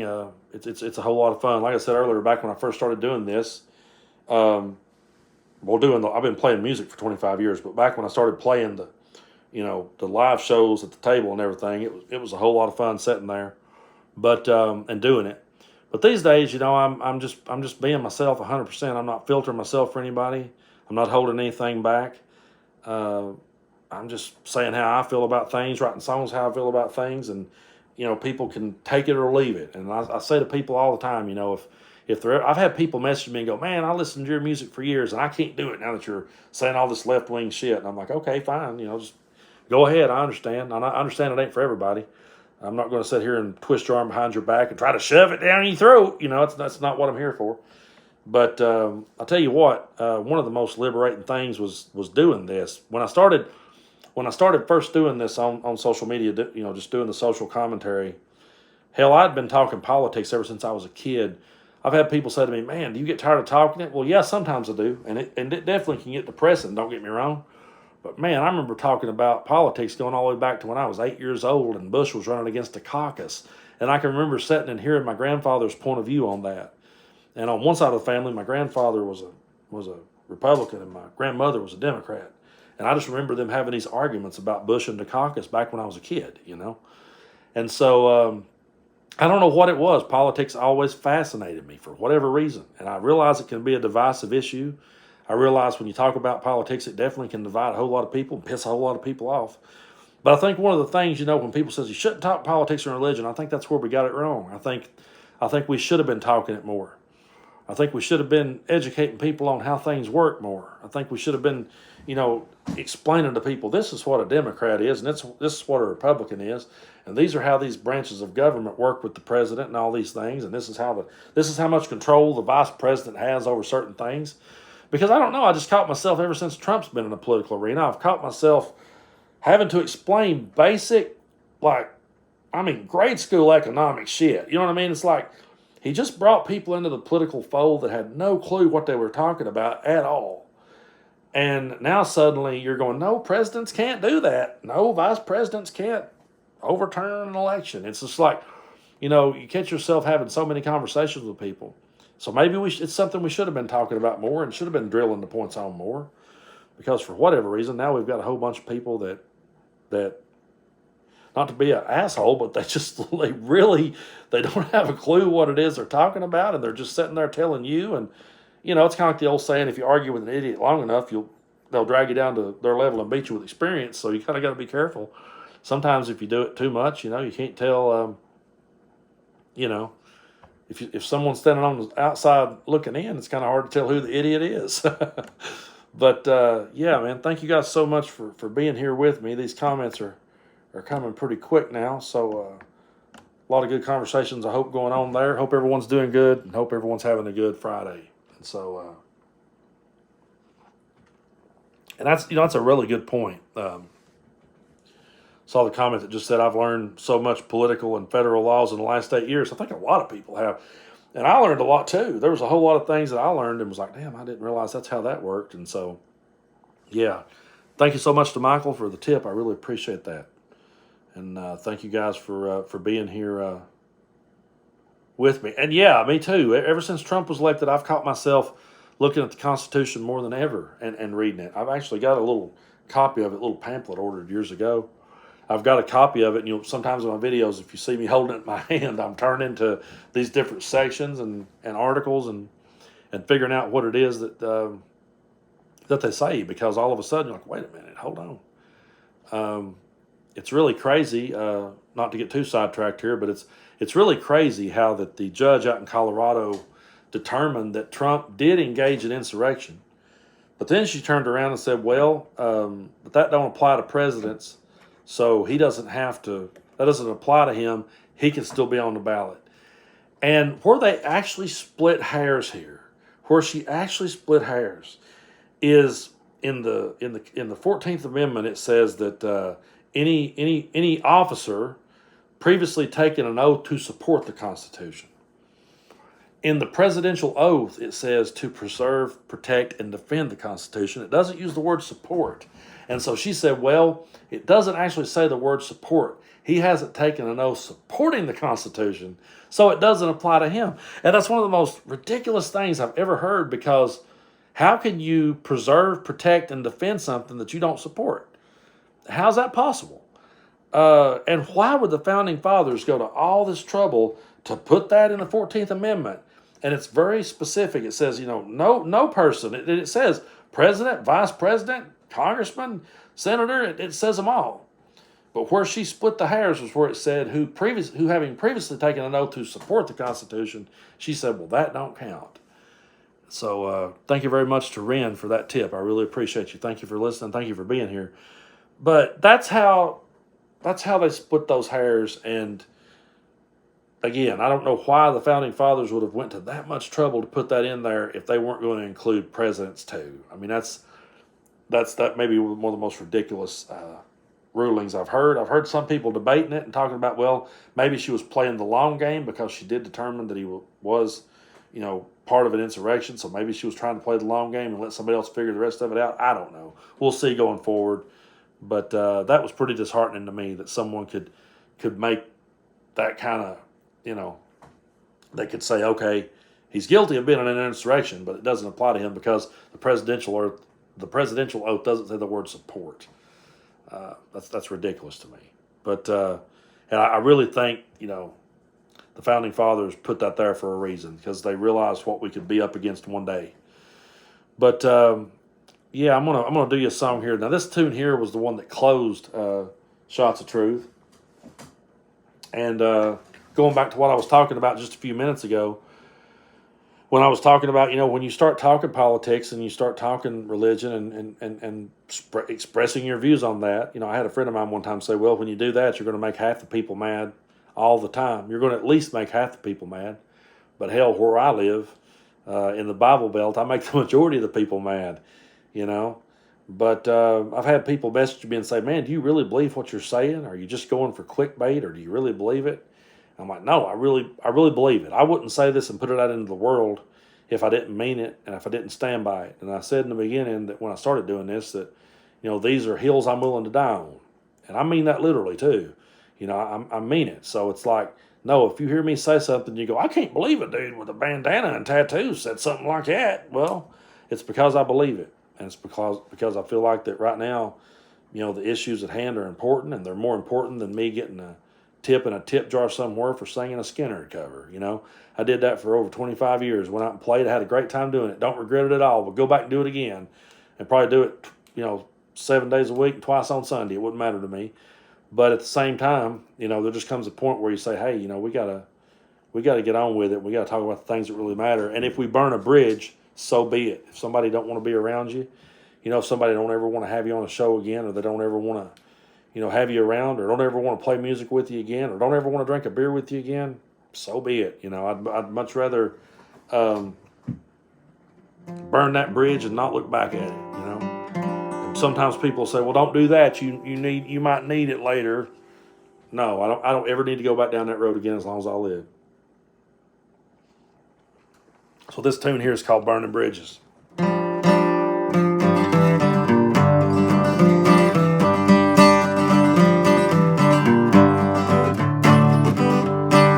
good at burning bridges. I ain't looking back on the ones that tried to knock me down and stop me in my tracks. You'll never hear me plead. You'll never hear me beg. I'm good at burning bridges. I ain't looking back.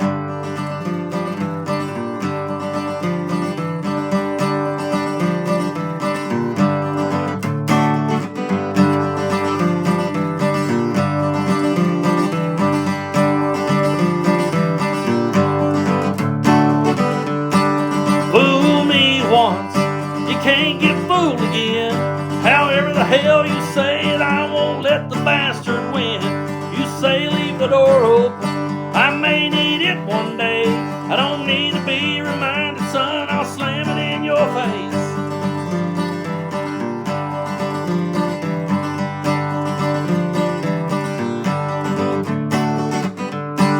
I ain't mending fences, I sit on them too long, waiting on the world to change while I play the same old songs. I'll die upon this hill, I'll gladly stand alone. Good at mending fences, boys, I sit on them too long.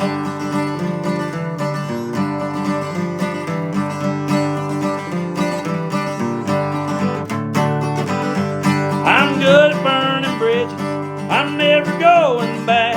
It's true I may have stumbled, but now I'm back on track. I'll be sure to let my light shine as they fade to black. I'm good at burning bridges, I'm never going back.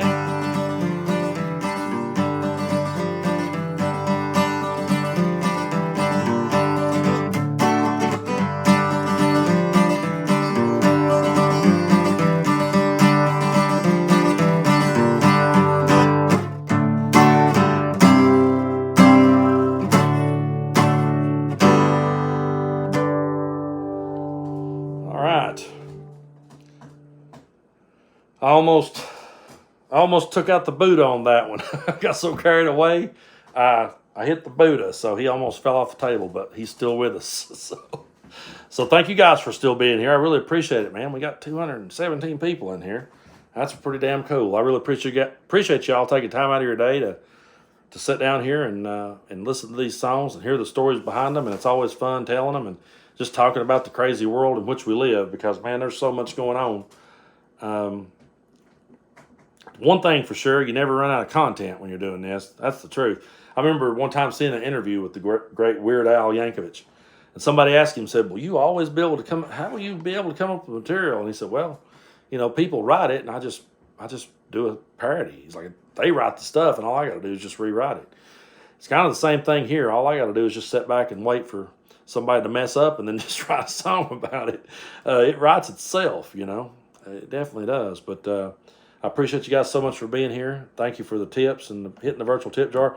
I didn't catch the name a minute ago. Sometimes the notifications goes by too quick, but I really do appreciate whoever it was just a minute ago that bought Shots of Truth Volume 2 on Bandcamp. So for those of you that are just tuning in and new here to the show, thank you so much, Billy. I really appreciate that. Really appreciate the tip. But yeah, to those of you just tuning in, I put out an album today called Shots of Truth Volume 2. And if you're even newer than that, then back in June, I put out an album called Volume 1. This past year alone, I've written 32 songs about the crazy world we live in. I just started writing them as they happened, and I put out Volume 1 back in June, and then wrote 15 more tunes and put out, Volume 2 here today. And it came out exclusively on Bandcamp. If you've never heard of Bandcamp, it's just like that one time at Bandcamp. Go there and check it out. There's a whole lot of good music on there too. I would highly recommend that you look around. Don't just look at my stuff. Look at everybody else's, because there is so much good shit on that app. And a lot of obscure stuff that you can't find anywhere. I don't know if you're as big a music nerd as I am, but I like to dig for stuff. I like to find stuff that's obscure and stuff nobody knows about, and releases that bands put out. And a lot of times bands will put stuff out on there that they won't put out nowhere else. And so I really like it, and I really enjoy it. So yeah, be sure to check it out. It's just bandcamp.com.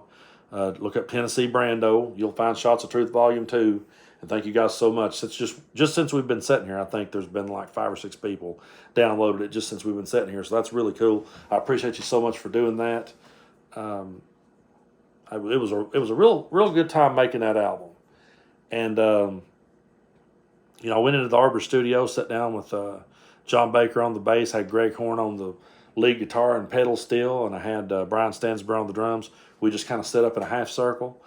I would send them the songs the day before, and they would learn them. I mean, these guys are just aces, man. They come in and they know their part, and they're ready to knock it out. And so, we just got in there, and a lot of what you hear on this album was pretty much first or second take. Some of them was first take, some of them was second or third take at the most. We just got in there and knocked them out and had a really good time doing it. So be sure to check it out. I think the one thing, from all the albums I've made in the past, and I'm not knocking any of them. I really loved making each and every one of them. But I feel like this album has more of a raw kind of feel to it. You can tell that we're just live in the room. That's what I love about it so much. But I also want to give a shout out to the YouTube members. I just saw Ali come in here. I really appreciate the members. And for those of you that haven't checked those out, be sure to do so. I now have YouTube memberships, and if you guys just hit the join button, there's 3 different tiers, and there's perks with each tier that you can have. And so, if you're a member of the YouTube, then you definitely get my videos. They come out. I'll release them. I always release them a couple hours in advance to the members first, and sometimes there's members only content. I put out a members only Monday post and let everybody know what's been going on that week and what's coming ahead of time. And I also release music. Like a lot of the members have already heard these songs and heard what they sounded like when they were done. I'll go into the studio. A lot of times I'll release behind the scenes in the studio recording these tunes. And so, I really appreciate that. Thank you, Vol Queen. Yeah, I really enjoy doing members only Monday, because it actually keeps me on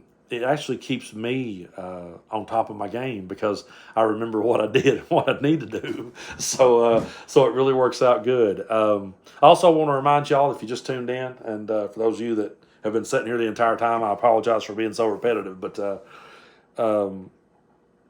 be sure to go to TennesseeBrando.com today, all the way till tomorrow night at midnight. I'm running a sale, 15% off every item in the store. And so all you got to do is enter the promo code Brando15, and you'll get 15% off. And so be sure to check that out. I got a new design that we just put up, and really looking forward to seeing how that one goes over, because one of the members here on YouTube, followers here on YouTube, commented and said how that they really, there was one video I did where I said I refuse to be gaslit. And this person said, you know what, if you would put that on a shirt, I would buy it. And so I thought, yeah, that's pretty cool. Like, oh, it's pretty funny. Like I just sit back and wing these videos, folks. I don't have a script. I just hit record and wing it. Whatever you hear was just a first take, And so it's funny. I've been scrolling social media before and saw where someone, left a quote of me, and I'll start reading the quote and go, that sounds familiar. And then I'll see at the bottom, Tennessee Brando said that. And I'm like, oh, okay. Yeah, that was me, I guess. But no, I really enjoy, and I'll go back and try to find that comment, because I want to let them know that we did it and got that out there for them. And it's on all the different items. And I'll tell you what, the cool part about this merch store that I got, and you can find it if you go to YouTube and just go down below my videos, wherever it says store, you can click on store and you can find it. I've got some of the products tagged below this video, so you can check those out. But we've got several cool designs, and we're always updating it, always uploading it. And the cool part about this store is if you see a design you like, you can pretty much get it on damn near anything. I mean, we've got it on shirts and coffee mugs and notebooks and all sorts of different things, stickers and tote bags, all kinds of stuff. But thanks Billy, thanks to Billy. Welcome to Brando fans. I really appreciate that. Yeah, be sure to check those out. And always let me know. Once you become a member, let me know what it is you want to see, because I'm always trying to come up with new ideas to keep it fresh for the members. And be sure to let me know what kind of content you would like for me to see. I tell you what, I'll go ahead and spill this tonight. I had this idea, and I think I'll start doing it on the members only. This will be something you'll have to join up the members only to see this. But I get a lot of comical hate mail. I mean, some of it's pretty bad. I mean, some of it's like, whoa, my Lord. But some of it is just funny. It's like funny, the stuff people say. And I don't know. I just thought it would be pretty funny to read you guys some of the messages I get from people. I had a guy one time tell me he was going to put a hex on me. And he said the only way that I could remove the hex is to give my heart to the Lord and vote for Trump. That was pretty funny. He's like, you know what? He said, now listen, he said, it's going to get really bad for you. He said, you're going to start noticing a lot of things that's going to happen, He said, it's going to start off kind of small. You might just forget your phone at first, or you might just, kind of slip on trip over something and fall and skin your knee, and then it's just going to keep getting worse and worse and worse. And as it gets worse, you'll realize it's my hex I've got on you. So all you got to do is just, give your heart to the Lord and vote for Donald Trump and message me back and tell me you're on the Trump train. And I'm sitting there reading that going, is this a joke? Like, is this for real?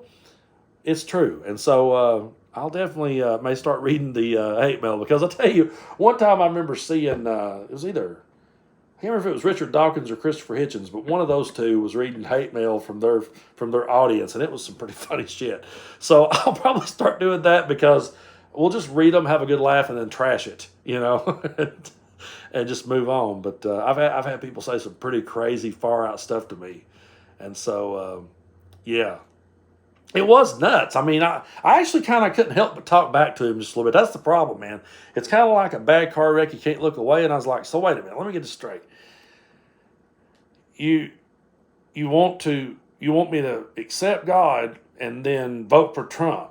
How does those things have anything to do with each other? How does those two things connect? But he's like, well, Trump's trying to save the world, buddy, so get with him. And as soon as you do, I'll remove the hex and your life will go back to normal. Well, get this. I don't know who that was, and I doubt very seriously they're sitting here listening. But you know what? I'm still sitting here. I've had some bad moments, I have forgot my phone. Actually, the other day I went all the way to the store and forgot my wallet. Had to turn around and come back. But I don't think it had nothing to do with some jackass in my inbox telling me that he had some kind of curse put on me. And that's the thing. Like, if I walked down these steps right now and fell and busted my ass, well, a lot of you that likes what I'm doing would say, dang, Brando, we're sorry that you busted your ass. We really hate that happened to you. But that jerk would be taking credit for it. And they got nothing to do with one another. It's ridiculous to me how people honestly thinks that they can say something and put it out in the universe, and then, all of a sudden you're going to get a pain in your side. I don't know if this guy is sitting there like poking a little doll with a bandana on its head or what the hell he's doing. But yeah, there's some pretty funny messages in my inbox, and I've had people say stuff that I'm still trying to interpret. So maybe we'll start doing those on members only videos, and we'll try to figure out what it is exactly they're trying to tell old Brando, because it is some pretty crazy shit. But yeah, welcome the new members. I appreciate it. All right, good night, good weekend to you too. If anybody, I tell you what, if anybody out there. You guys have been sitting here a long time. I'm probably going to go up to about 11. We got a few more minutes. But, if anybody wants to tap out, there's always the replay. I save these, and they stay here on the channel. You can go back and watch them. For those of you that missed, hell, this is maybe the fourth or fifth one now, I think. Somewhere in that ballpark.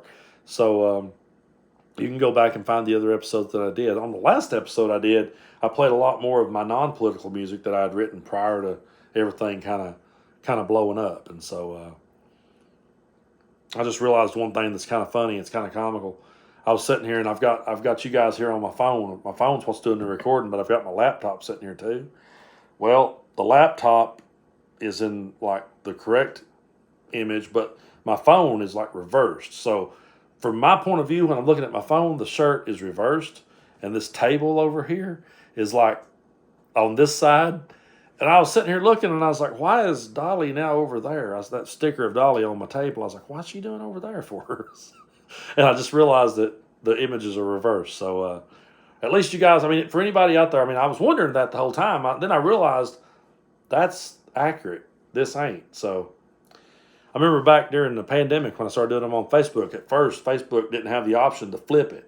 So everybody thought I was a left-handed guitar player for the longest time. Everybody thought I was playing it like Hendrix. But yeah,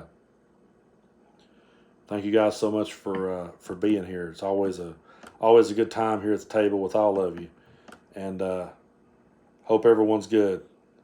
Well, cool. I'm glad you're sticking around. I didn't know if you were staying around or not, but yeah, I appreciate you for being a diehard. I really do. It means a lot. But yeah, oh man, I'm glad you said that. I don't know why. I kind of dropped the ball. I haven't written a song about Mitch McConnell yet. And he's like just low-hanging fruit. I grew up in southeast Kentucky. I'm on the Tennessee-Kentucky border. So I was born in Tennessee, raised in Kentucky, and I've lived in Tennessee for the last 23 years. And so, figure since I was born here and spent most of my life here, I'd be Tennessee Brando, but some people would probably call me Kentucky Brando, depending on where they met me. But I grew up over in a town called Middlesboro, which is the home of Lee Majors, the $6 billion man, or whatever the hell he was called. I grew up over there in that town, and Mitch McConnell got in office back in 1982. I was 2 years old. He's been in there the entire time. And what's funny is, I've never really seen anybody in my part of the world. Like, I've drove every backcountry road in southeast Kentucky over the years playing music and going to different places. I've drove so many backcountry roads, and it is very rare that you actually see a Mitch McConnell sign in somebody's yard. You might see a big one out at, like, the courthouse or something, but you hardly ever see one in somebody's yard, and I don't think come to think of it, I don't know if I've ever seen one on somebody's car. Because most people in Kentucky will admit that Mitch McConnell sucks. Most people will admit that he's terrible. Most people will admit that he's crooked. But for whatever reason, well, I know what it is, they keep voting for him because they'll go, well, at least he ain't a Democrat. And that's the narrative that so many people in Kentucky have bought into, that they just keep that dude up there. I don't know if he will ever, fade away. It's sad here lately watching him go out there and just be pushed out there, and he don't even know the world he's in. They want to talk about Biden being sleepy. Mitch McConnell has went plumb snoozed out right on camera and just completely lost himself. It's I honestly kind of felt bad for the guy, really. I was like, because the funny part about that was, when he zoned out on TV, nobody really come to his aid. They just sort of walked over to him and let him off the screen real quick and pushed him back out there like, hey, prop him up, like, tell him you're okay, Mitch. And I'm like, damn, but people said Yoko Ono was bad. They just keep pushing him out there. And I don't know. It's pretty sad. But, at least Kentucky's got Andy Beshear, and they kept Andy Beshear. Down here in Tennessee, good Lord, we got Bill Lee, we got Marsha Blackburn. We got Tim Burchett. We got Glenn Jacobs. Jesus.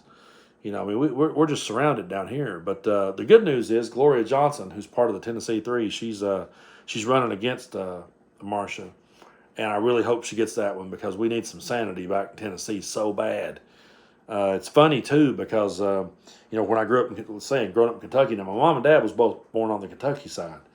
And so a lot of times they'll sit and I'll come home from somewhere and I'll be like, hey, they're like, hey, our governor did this really good thing today. And I'm like, our governor ain't done shit.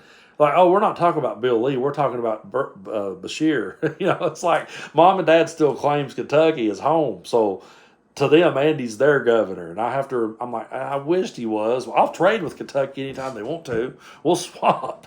You guys can have the Dollar General Trump back anytime you want him, man. We'll give him to you. But now this shirt, I've had a lot of people asking about this. This shirt, if you just go to BillLeeIsADrag.com, I think they changed the name of the website.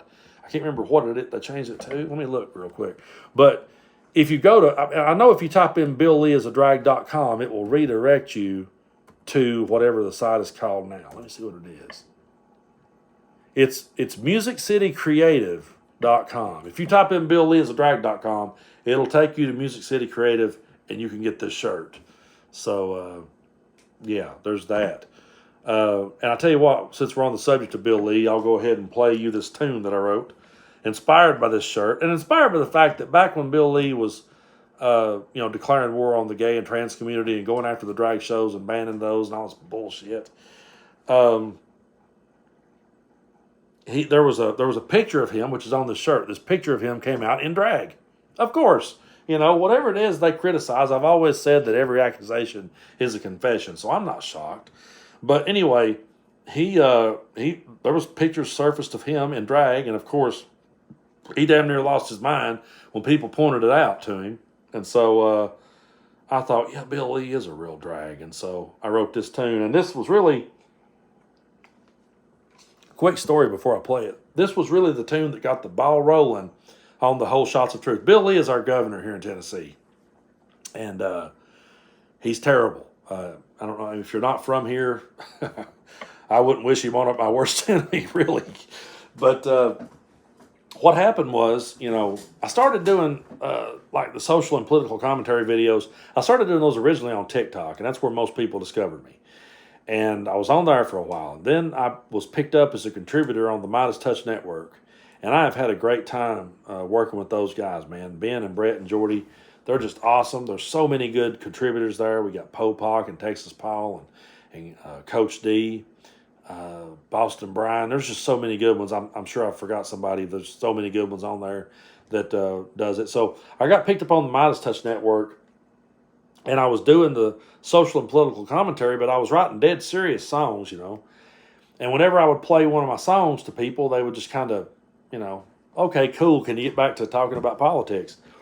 So it took me a little while to figure out how to morph the two together. And what happened was I wrote this song called Bill Lee is a Drag, and I put it on Twitter. And I put it on Twitter right before Elon completely destroyed that app. Like, it was right back before he took away didn't take it away, but it was back before he made the blue check mark, you had to pay for it.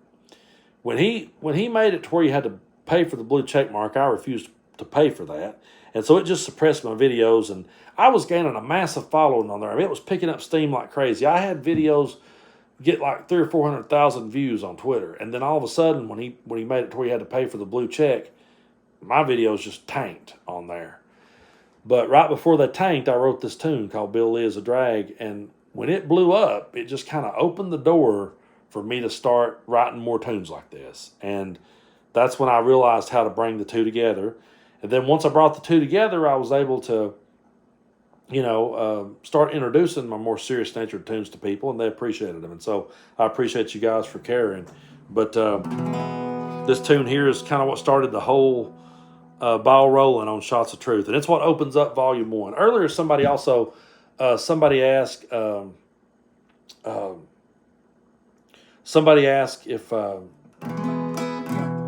saw that comment now, my mind went blank. Yeah, he has signed bills against drag shows. But somebody asked me if I was going to be putting these out on CD. Yes, I am.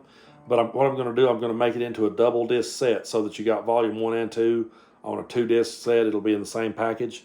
And this is the tune that kicked it off and started the whole thing. So here we go. The governor says I should be afraid of the latest boogeymen. They're all wearing dresses and reading books to the kids. But it's okay with my children having active shooter drills. And he's never said a word about what the priests have done for real.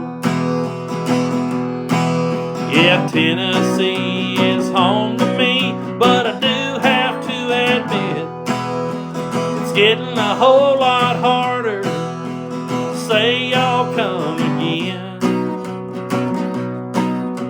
'Cause everywhere I turn, the redneck raves some hateful rag. And it's the blind leading the blind, 'cause old Billy, he's a drag. The good old boys love hair bands back when glam rock ruled the day. Wore spandex and their high heels, and now they're all afraid. And I hear tell the governor used to dress in women's clothes. If you go ask him about it, you can watch his head explode. Yeah, Tennessee is home to me, but these sure are strange times. I never thought I'd see the day when being homeless was a crime.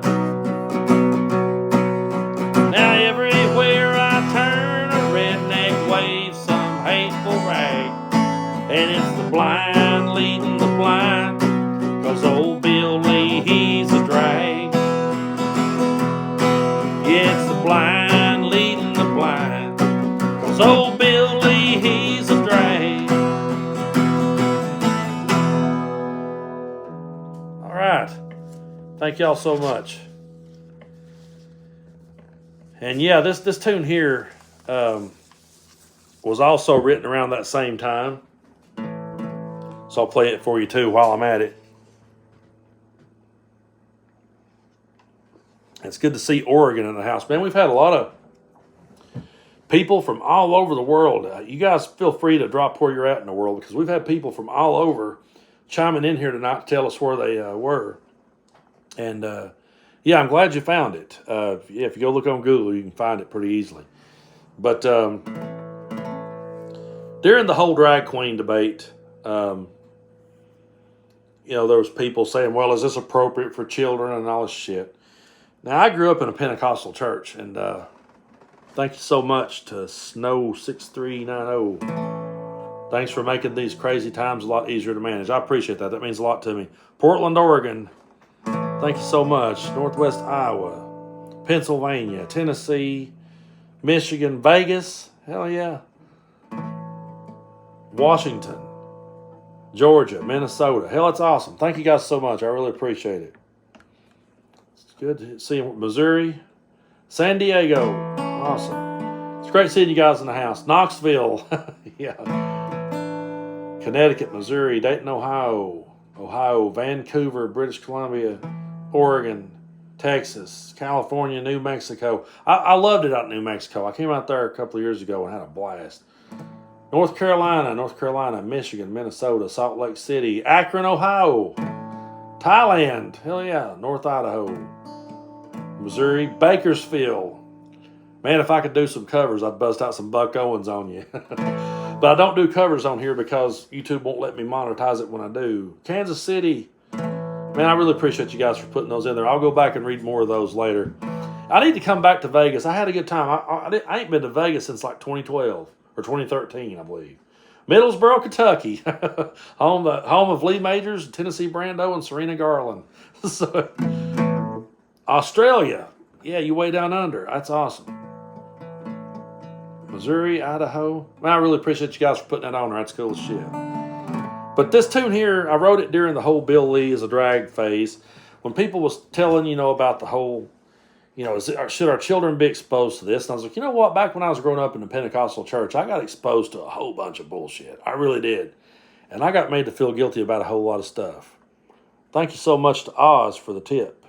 Your vids and Bo of the Fifth Column are my only auto-open bell vids. Thanks for the insight. I really appreciate that. And I've got Bo on my bell whistles too. I always make sure I'm notified when Bo speaks. I've got Bo of the Fifth Column, Midas Touch Network, obviously. Luke Beasley, David Packman. Those are people that I always have my bell ready to go. I want to see what they put out into the world. But, yeah, I really appreciate you for saying that. Yeah, this tune here, I just thought, man, I was really, I grew up in a church that told me I was born imperfect, and the only way that I could fix that imperfection was to pray to an invisible man who sent his son down to the earth 2,000 years ago, and if I would believe that his son died for me, then that would save me from his wrath, that he wouldn't send me to hell. And, just made to feel guilty about so much stuff. And I thought, somebody said they were tired of seeing these, they was referring to the drag queens. They was like, we're tired of freaks reading books to kids. And I was like, I'm going to write a song called Freaks Reading Books, but it's not going to be the freaks they're thinking of. It's going to be the freaks that I was exposed to. So here it goes. This is Freaks Reading Books.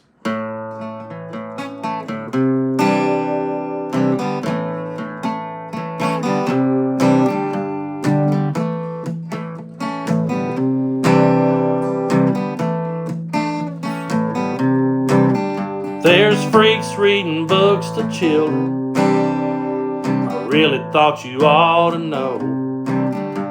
They tell them that they're born imperfect, have to do everything they're told. If not, they'll face eternal damnation, where they'll suffer, they'll burn, and they'll choke. There's freaks reading books to children. I really thought you ought to know.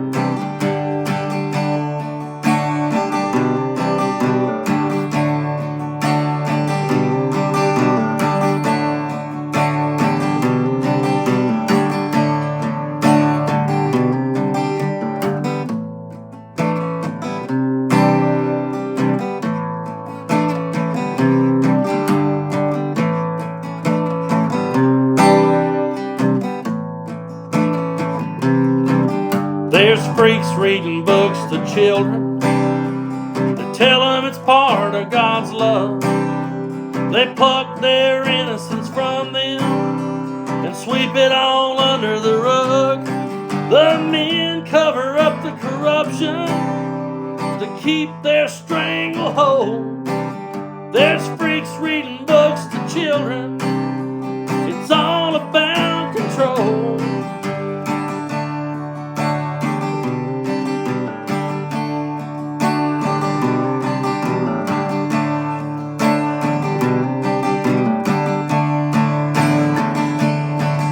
They demonize art, project, distract, they whitewash history. Ignore the science, deny the facts, and peddle conspiracies. Give to crooks, they ban the books, long for days of old. There's freaks reading books to children. I really thought you ought to know.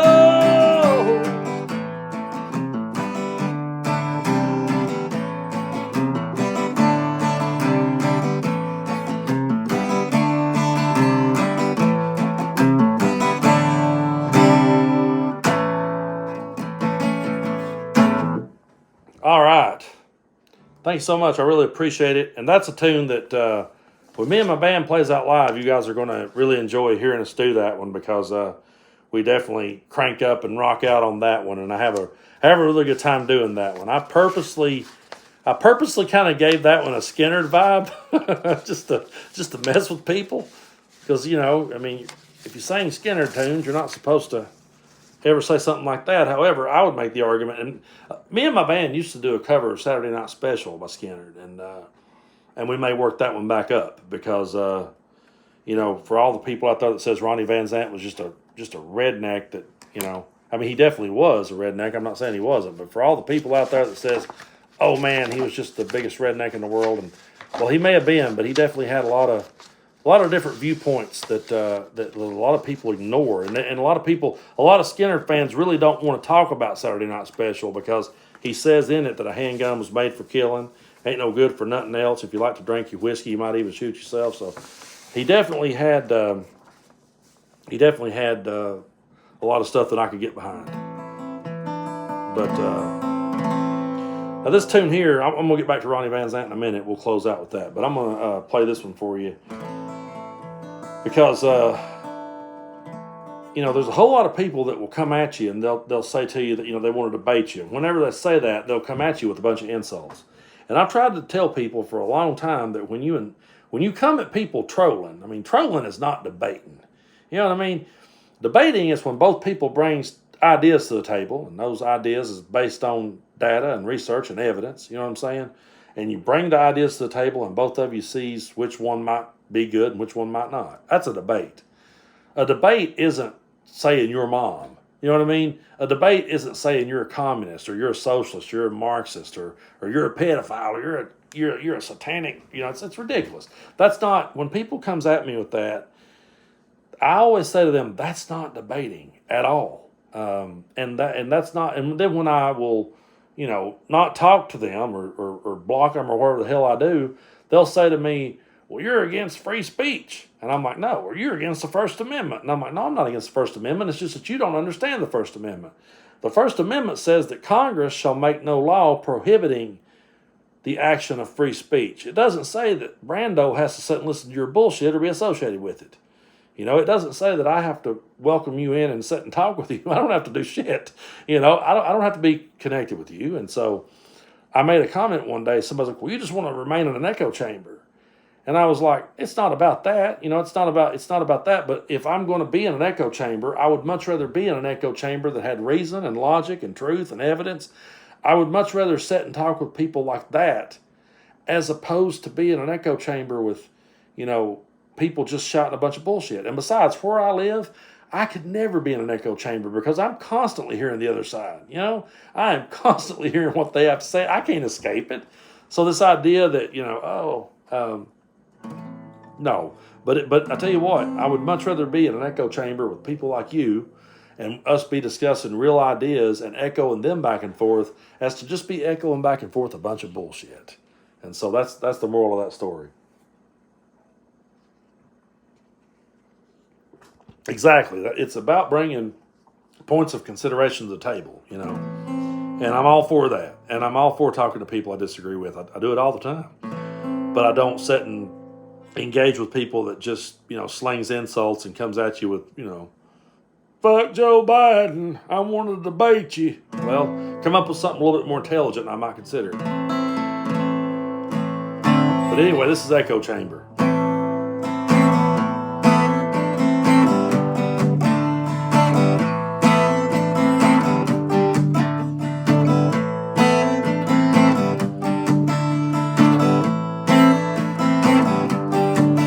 If there's no loath and no spreading lies, just rational thoughts and compromise.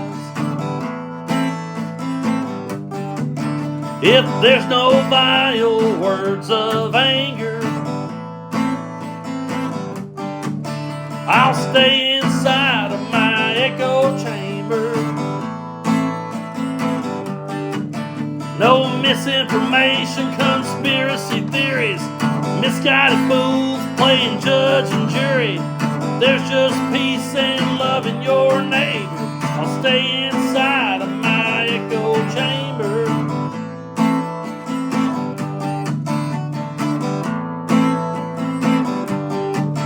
Ain't shaking hands with a clenched fist, no need to unite. If you done picked your poison, done went and chose up your side.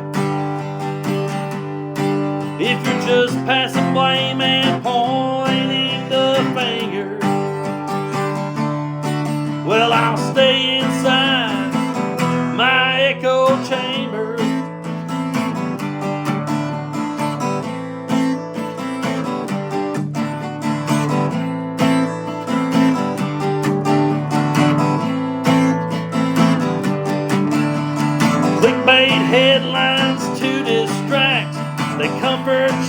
with alternative facts. If you're just repeating your favorite anchor, step outside of your echo chamber.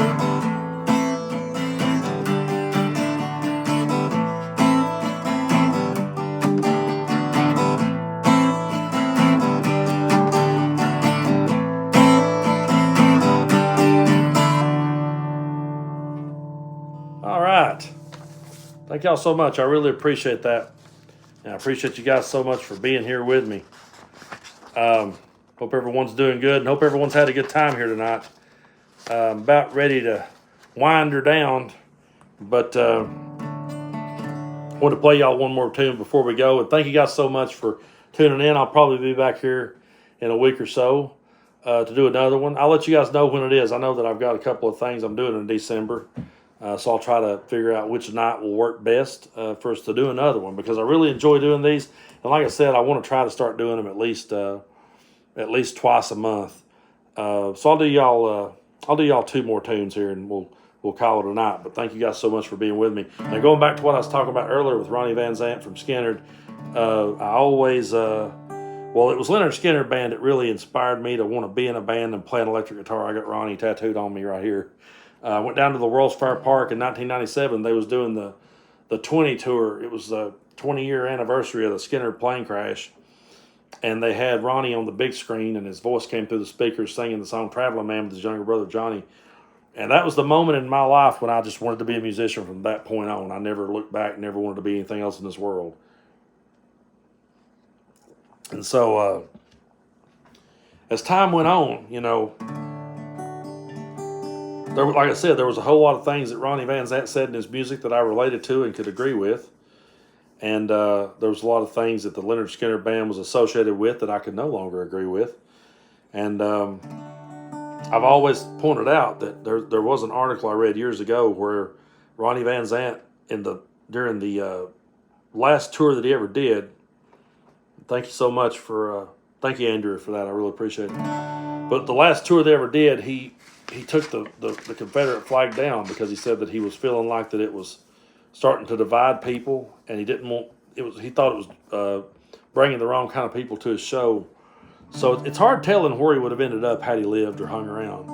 But and I'm not sitting here, like I say in the song, I'm not proclaiming what he would say today. I have no idea. I don't know where he would fall, but I know a lot. I think he's one of the most misunderstood songwriters out there.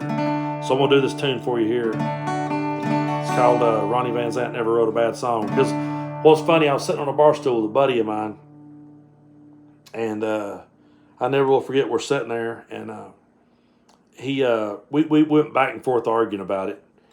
And finally I said, well, the one thing we're going to have to agree on is that Ronnie VanZant never wrote a bad song. And the minute I said that, I thought, oh, shit, that's a song, so here it goes.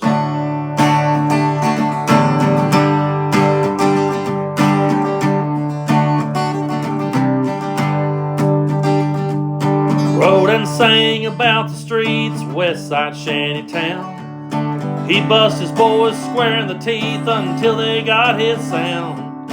Lead singer's full of priss and prance, guitar gods and dragon pants. Barefoot he just stood there like a stone. Ronnie VanZant never wrote a bad song. Stuck a dead label on his brand, he wouldn't hip to the trend. Cards on the table, he played his hand, knowing how it all would end.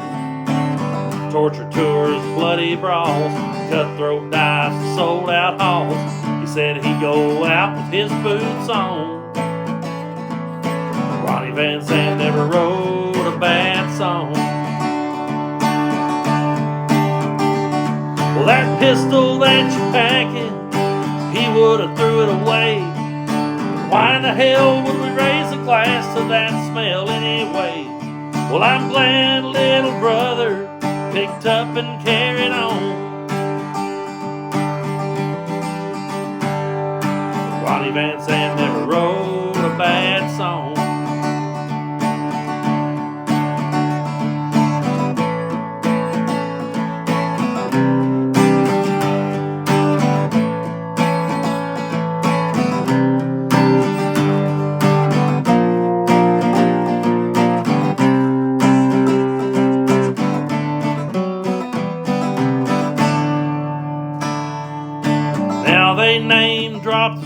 ain't ever been to Shantytown. He busted boys square in the teeth if he was still around. Peavy stacks 3 guitars, hanging on the stars and bars. Them southern boys always get it wrong. Ronnie VanZant never wrote a bad song. Now I'm not here proclaiming what he'd say today, but why in the hell would we ever trust a bad man anyway? That one last street survivor, I'm glad that he carried on. Ronnie VanZant never wrote a bad song.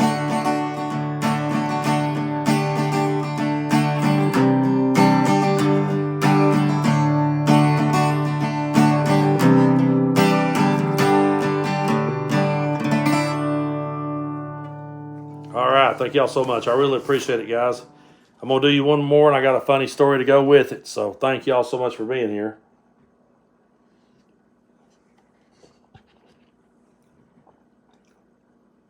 Yeah, you know what's funny, man? You said that I needed to move the Buddha so you could see my chords. I thought about that at one point. I was like, damn, they can't see my hands. So, yeah, I may have to start putting Buddha over here. Maybe it will work better that way. There we go. I should have did that a long time ago. Sorry, you're only going to get to see the last song that I played.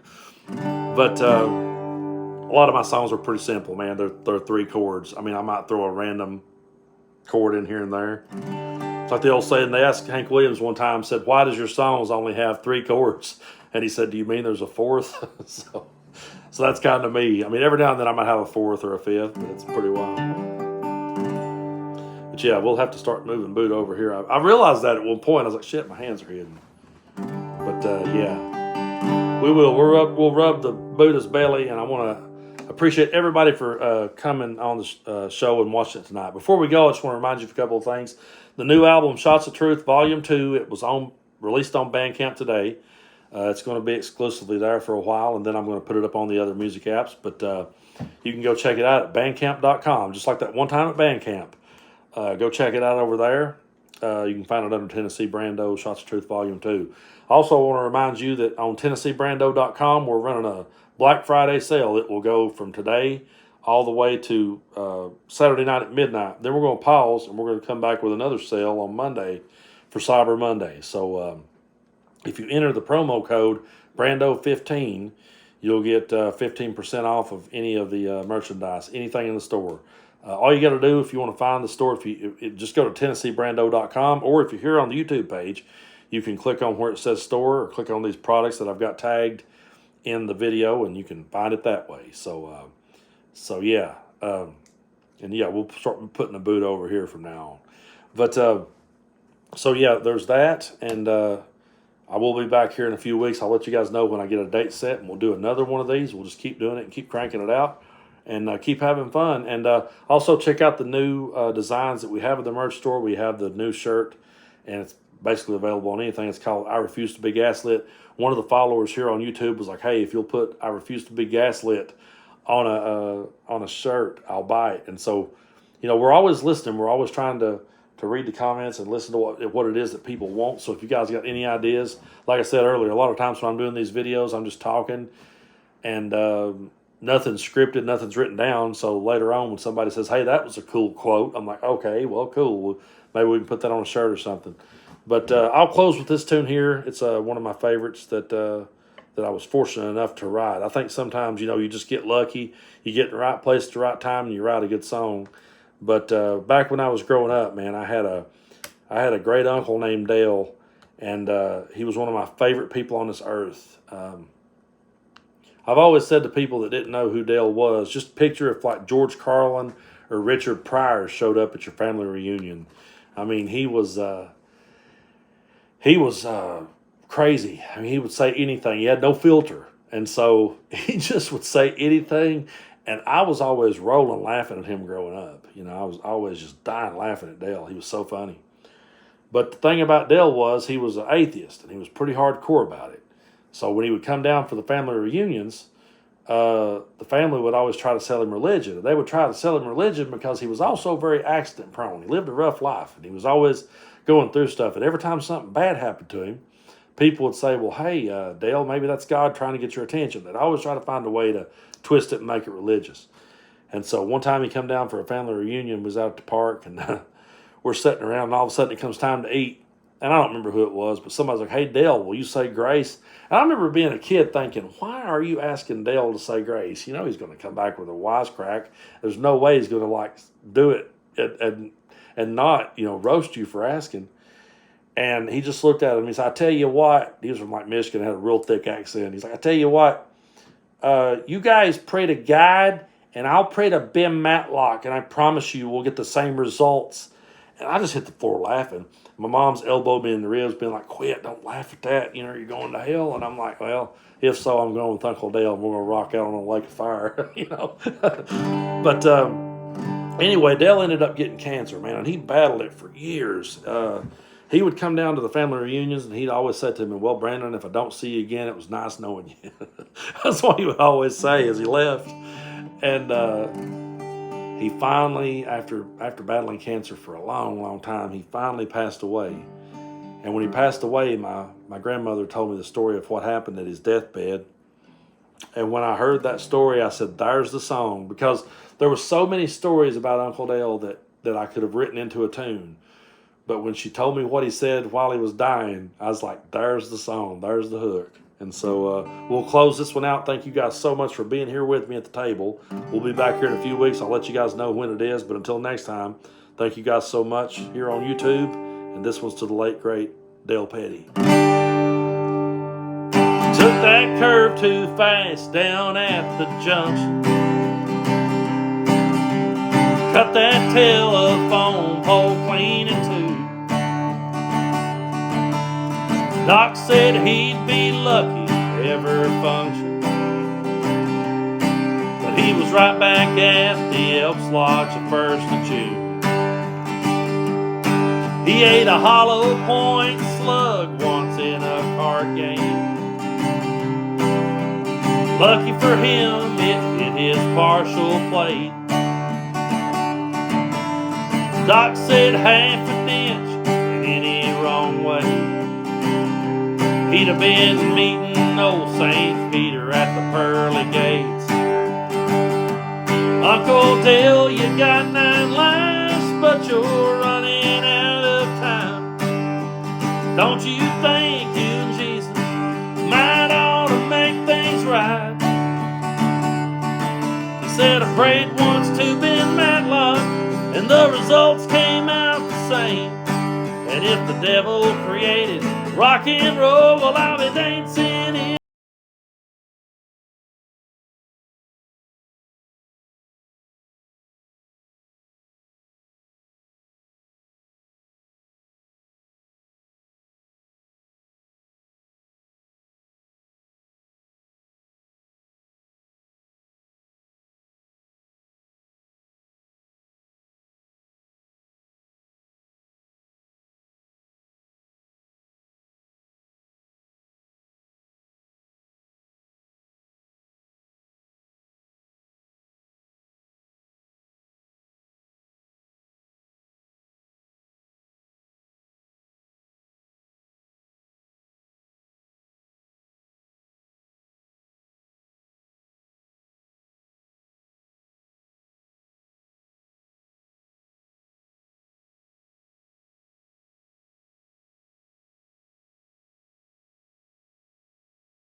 And a twinkle in his weak eyes. words that he had to say. Your Uncle Dale has lived 9 lives, and now I'm running out of time. But how do you know me and Jesus ain't already made things right? But if he and I have spoke about where I'm bound to go, will you hypocrites here by my bed be the last damn ones to know?